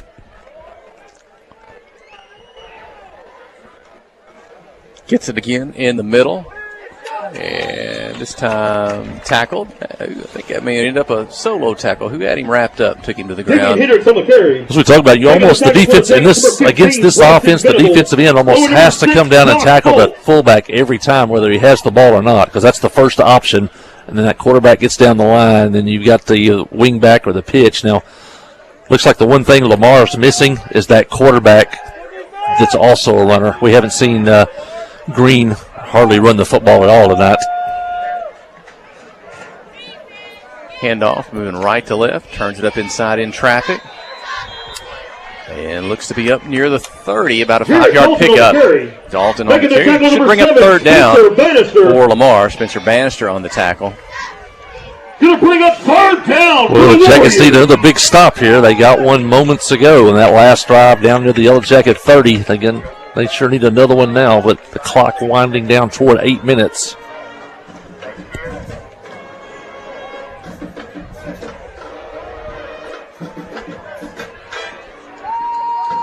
Hendricks gets it, this time on the right side.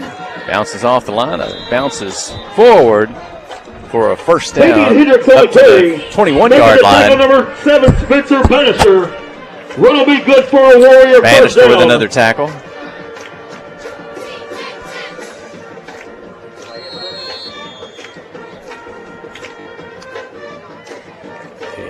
Official timeout. Stop it. Oh, we got an injury, but he's on his feet, holding his arm. Is that Jared Brown? Is he tall enough with a 71? Head coach Chris Dufran hustles out on the field. I think it is Jared Brown. He's doing something with his left arm now. He's jogging off the field. What, Jared, the son of Lance and Jamie Brown? Yeah, I want to thank Jared's grandmother this week. She made me a birthday cake. If you never had a Jan Brown birthday cake, or a cake in general from her, she's a incredible baker. I want to thank Miss Jan for the birthday cake and Emily Pilkington.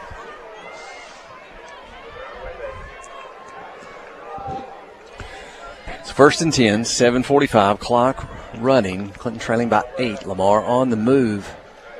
Looks like the Yellow Jackets were kind of maybe faking a run blitz there, trying to guess right. Handoff, right to left. Gets to the end. Turns it up. Pickup of about maybe 8. Jared Dalton on the carry. Making the tackle for the Jackets, number 4, Liam Hudson. You tackle the the fullback over and over. Gets the Warriors. It's kind of same as. There's going to be a penalty on Lamar here. And holding is the call. That's a 10-yard spot penalty. So from the spot of the infraction, that's a break back for them Clinton up 10. there. Back them up. I started to say, same as the wing tee. You got same as formation. They line up in that same formation. They may be the belly series, a series of plays for the fullback, a series of plays for the wing back, and a series of plays, as in the wing tee, the running back. But you line up in that same formation, known as, same as formation. First and about 18-19. Hendricks up the middle. Up to Damian Hendricks on the carry. 22, 23-yard Taking the line. tackle for the Yellow Jackets, number 63, Sheldon Louder. Give him 7, maybe 8 on the pickup. Sheldon Louder on the tackle. Second down, 11 yards to go. Quarterback's on the line of scrimmage. He's looking at the defensive end. They also, in this flex bone or the midline option, they're also looking to read a linebacker. And if they see that, timeout. like maybe that Joey Hicks coming out, I don't know if it's equipment or an injury or possible blood rule. Jared Brown back in. Anyway, he's reading that defensive end and also that linebacker on that side. You know, if they come straight down the line, that's when they're going to, the handoff is going to go to one of those wingbacks going to the outside. If that defense end of that linebacker comes straight up the field, that's when they hand it off to the fullback.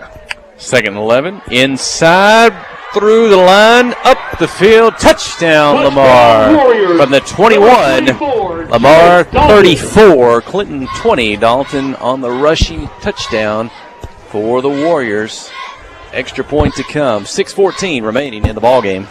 81-yard drive. That's a classic flex bone drive. Chews up the clock as they work the ball down the field. Dalton scores his second touchdown of the night, this time from 21 yards out.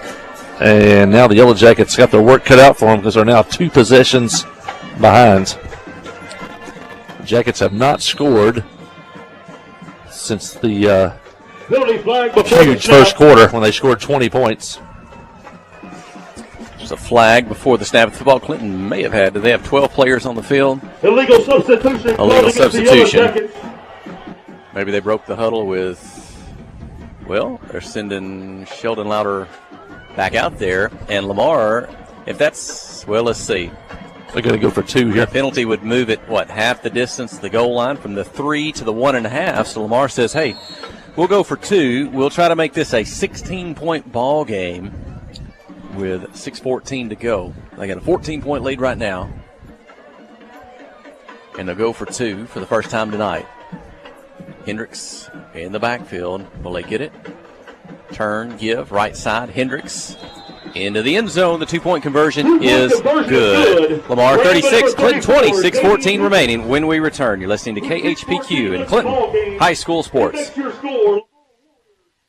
Friday night at the stadium is not the time to worry about your finances. Let First Arkansas Bank and Trust ease your mind with their mobile banking capabilities. You can check your balance, transfer funds between accounts, and even find the nearest ATM for dinner after a road game. The free mobile app is available on the iTunes Store and Android Market. You can cheer loud and proud for the Yellow Jackets because First Arkansas Bank and Trust has you covered. See a branch for more details. Equal housing lender, member FDIC.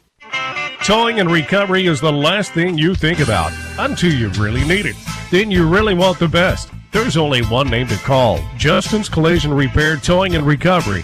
They have the largest and latest model recovery fleet in North Central Arkansas. From small towing to heavy-duty towing, Justin's Collision Repair, Towing and Recovery on Highway 65 in Clinton is the one to call, 745-2992. That's Justin's Collision Repair, Towing and Recovery, 745-2992.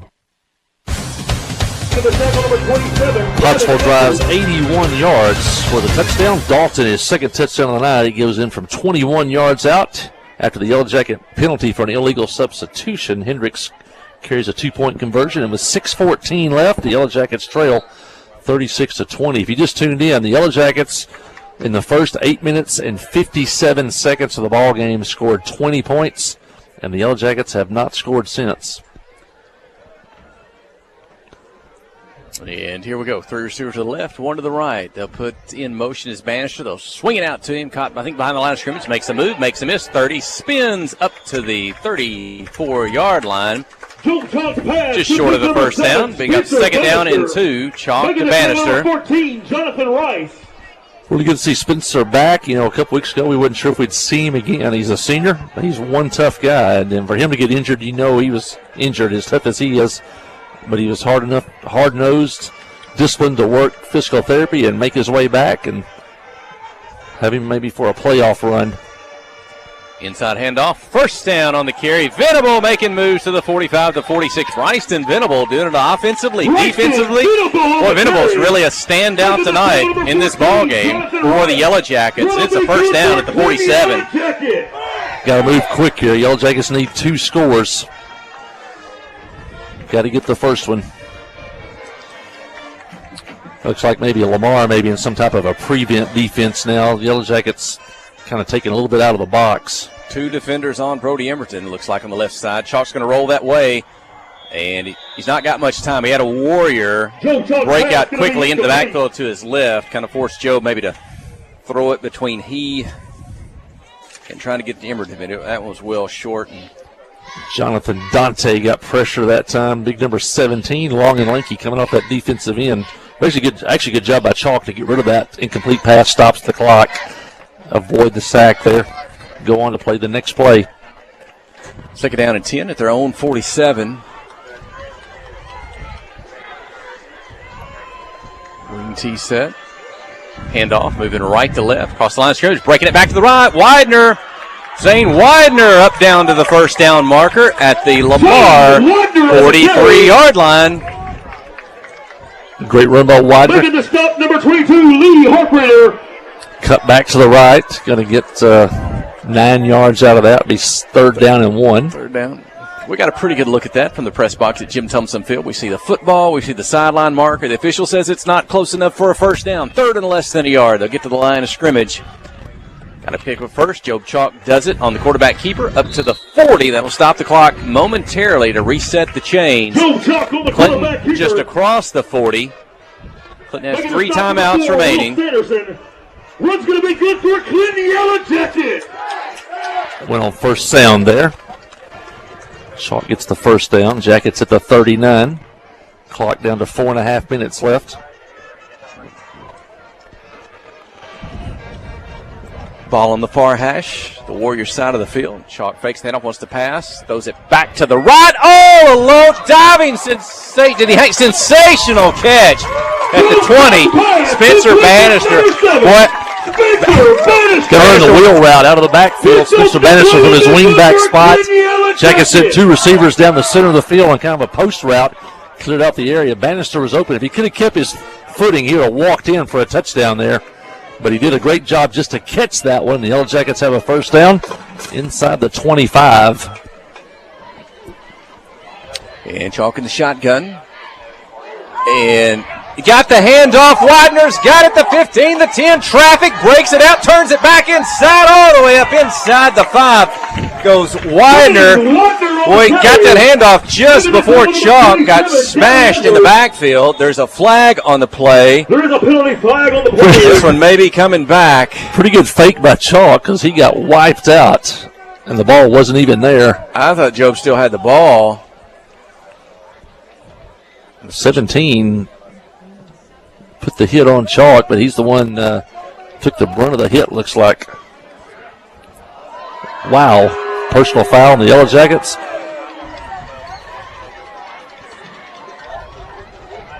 And now the coaching staff wants an explanation. 10-yard penalty from the spot of the foul. Jackets penalties have. I think they're going to call Clinton for hands to the face. Jackets had the ball at the 4, and now it's almost back to the 40. Could have scored there, still had 3.5 minutes left from the 4. Now you got a first and more 25. work ahead of you. At the Lamar 39, Chalk quick pass, intercepted, 40, 45, 50. Emberton will have to make the tackle. He does at the 37. Well, that time Lamar saw that one coming. They try to get to Brody Emberton, kind of just stepped in between Emberton and the pass. And third interception of the night for this Warrior defense. And that may have been the knockout. They didn't fall for the punch slant that time. They had seen it, and then he just never bit on that one. He actually come up and read that perfectly, made the interception. And now Lamar with a chance to run the clock out here at the Yellow Jacket 35-yard line. They've got their 13 points they need for a tiebreaker. They have 16. It's 36-20.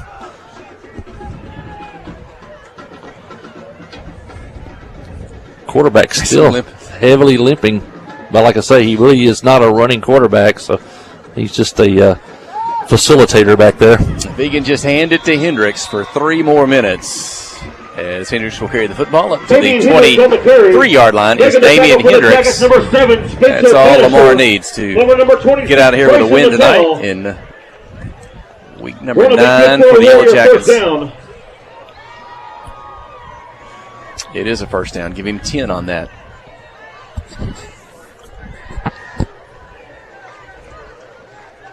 So Clinton, 4 turnovers tonight. A little bit uncharacteristic of a Yellow Jacket team.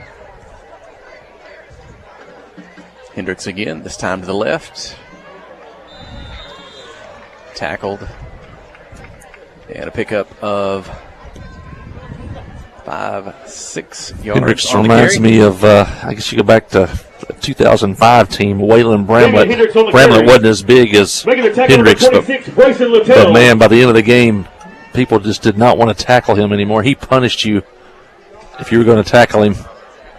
I remember out here against, I guess, Oak Grove in the playoffs, he had over 300 yards rushing, and in the fourth quarter, it was nobody wanted any piece of him, and that's kind of Hendricks here. Bramlett was quicker. Hendricks was bigger. Second down and 4. On the far edge, he gets it again. This time the right side, middle of the field. Pilot might not got a first down. That should keep the clock running with 2 minutes to go. Well, as we wind down, Jackets will head to Dover next week with a chance to finish the regular season 7-3, which is a very good season coming into the year. I'm not sure many people picked the Yellow Jacket team knowing that they were really had graduated a lot of players on the offensive line to finish 7-3, and then, just 3 or 4 weeks into the season, you couldn't afford injuries, and the Yellow Jackets lost 2 offensive linemen for the year, but they just kept plugging away, and they got a chance for 7 wins with a win next week at Dover. Warrior gets the first down. And now Damian Hendricks on the carry. Making the tackle, number 7, Spencer Bannister. Bannister on the tackle. See if Dover or Lamar will be good for a Warrior first down. Wants to take a knee here. I don't think the Yellow Jackets will not take a timeout and let the clock run. Well, we also know what this means is this will be the last time we will play a football game at Jim Tomlinson Field in 2022 on the road next week. And finishing 4th will put the Yellow Jackets on the road for the first round of the playoffs. I can go ahead and say this. I did a little research last night. Correct me if I'm wrong. I was looking at coming in tonight.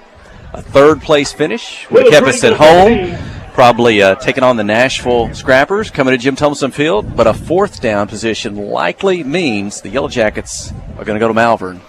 We went to Malvern in 2014, got behind big early, and then made a big rally. Almost came back and won that one. That was the Fielder Dufresne Harrison Lester team and back in 2014. So we have been to, as they call that, Bricktown in Malvern. And so got work to do next week. Got to take on Dover as the clock winds down on this one. Jackets still with a lot to play for, a chance to go 7-3. And another week to maybe integrate some of these 9th graders, another week of practice into the end of the game plan. Your final score. It'll be 36-20, Lamar, the victory tonight as the players will walk across the 50-yard line, shake hands, the coaching staffs as well as Brian Henderson, your public address announcer, again in 22. We started the same year as Brian Henderson. He on the loudspeaker, us on the soft speaker, maybe you'd say, and for that. So Brian will wrap it up for this high school football season here at Jim Tomlinson Field. And a good crowd in the stands tonight. They stayed to the end. 47 seniors recognized on senior night across football, volleyball, tennis, golf, cheerleading, the band tonight. That halftime festivities, so that brought some extra people as well. So a festive night. Going to come up short on the football field. But again, we'll play again next Friday night on the road at Dover, and we'll have that broadcast for you right here on KHPQ. Well, let's step away for a few moments back to the studio. We'll gather ourselves, and we'll bring you the post-game show when we return. You're listening to KHPQ and Clinton High School Sports. Friday night at the stadium is not the time to worry about your finances. Let First Arkansas Bank and Trust ease your mind with their mobile banking capabilities. You can check your balance, transfer funds between accounts, and even find the nearest ATM for dinner after a road game. The free mobile app is available on the iTunes Store and Android Market. You can cheer loud and proud for the Yellow Jackets because First Arkansas Bank and Trust has you covered. See a branch for more details. Equal housing lender, member FDIC. Nobody has sold more Dodge, Chrysler Jeep Ram vehicles than the Landers family. If you're looking for a hassle-free, stress-free buying experience, then Cowboy Dodge, Chrysler Jeep Ram in Clinton is your place to shop. If you want to pay too much, buy somewhere else. If you want the car deal you've always waited for, Cowboy Chrysler Dodge Jeep Ram in Clinton is your place to shop. It's quick and easy. Jump online at cowboycdjr.com or give us a call at 501-745-5333. Cowboy up or you'll pay too much.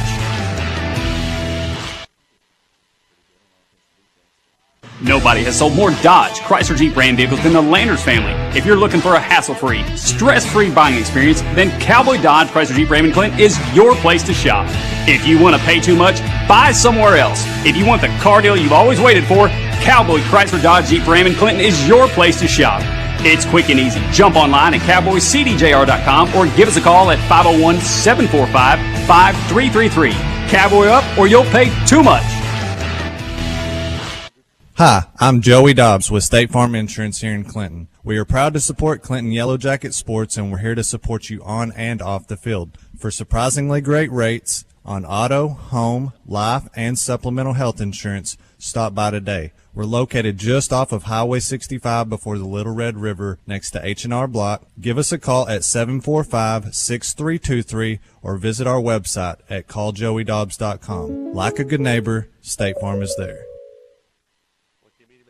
Wherever the river flows and however the game goes.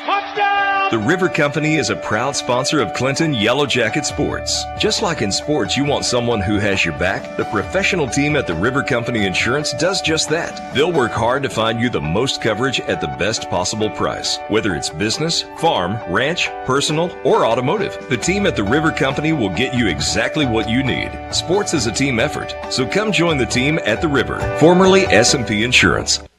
Tonight's Yellow Jacket football is brought to you in part by these Yellow Jacket boosters, by Regions Bank, by Miller Sanitation, by Troy Groszowski with Edward Jones of Clinton, by Warren Chiropractic and Wellness Center, by Van Buren County Veterinarian Clinic, by PSG Heating and Air, by Tharp's Barbershop, and by Academy Mortgage. These fine sponsors help bring you tonight's game. Nathan. Well, Yellow Jacket fans making their way out of the stadium. Parents, family, and friends making their way onto the field to see Yellow Jacket players. Lamar still on the far side meeting with their coaches. The Yellow Jackets lose tonight by a score of 36-20. The Yellow Jackets scored 20 points in the first 8 minutes and 57 seconds of the game and didn't score again the rest of the night. Lamar came back with 21 straight points in the second quarter. They went into halftime with a 21-20 lead. Lamar added a touchdown to make it 28-20 in the third quarter. Yellow Jackets had a drive. They started at their own 36, were forced to punt, held Lamar on downs, and took over at their own 34 and drove down to the Lamar 19. And the Yellow Jackets threw an interception. And then Lamar came down, and Dalton scored his second touchdown of the night on a 21-yard run, made the score 36-20, and kind of put it out of reach at that point. So Lamar outscores the Yellow Jackets 15-0 in the second half, and Lamar scored 36 straight points after the Yellow Jackets scored the first 20 of the ball game. Looking at the stats, Yellow Jackets were outgained tonight. Not as bad as you would think. 410 yards total offense for Lamar, 357 yards for the Yellow Jackets. Jackets had 195 yards on the ground. Lamar had all 410 of their yards on the ground. And I think First Arkansas Bank and Trust player tonight, Jeff, I think we have to go with the senior on his final game ever played at Jim Tumlison Field. Going to go with Brody Emberton. Once again, the senior had 3 catches tonight for 75 yards and a touchdown. He also had 5 rushes in the Wildcat for 38 yards and a touchdown. And he also had 3.5 tackles tonight on defense. So I think probably Brody Emerton, our player of the game. And, you know, we Clinton won the first quarter tonight, 20-0. And Brody Emerton, you talked about it on that first touchdown. He made it look so easy. That pass from Chalk just had single coverage. He caught that on a slant, busted up the middle, and then after that, we saw a lot of times Lamar double-teamed him the rest of the night, and we're ready for that. Ended up with 3 interceptions against the Yellow Jackets tonight. So, and Brody's one of those guys that defense is going to look for if they're smart, and maybe they slowed him down a little bit, but still.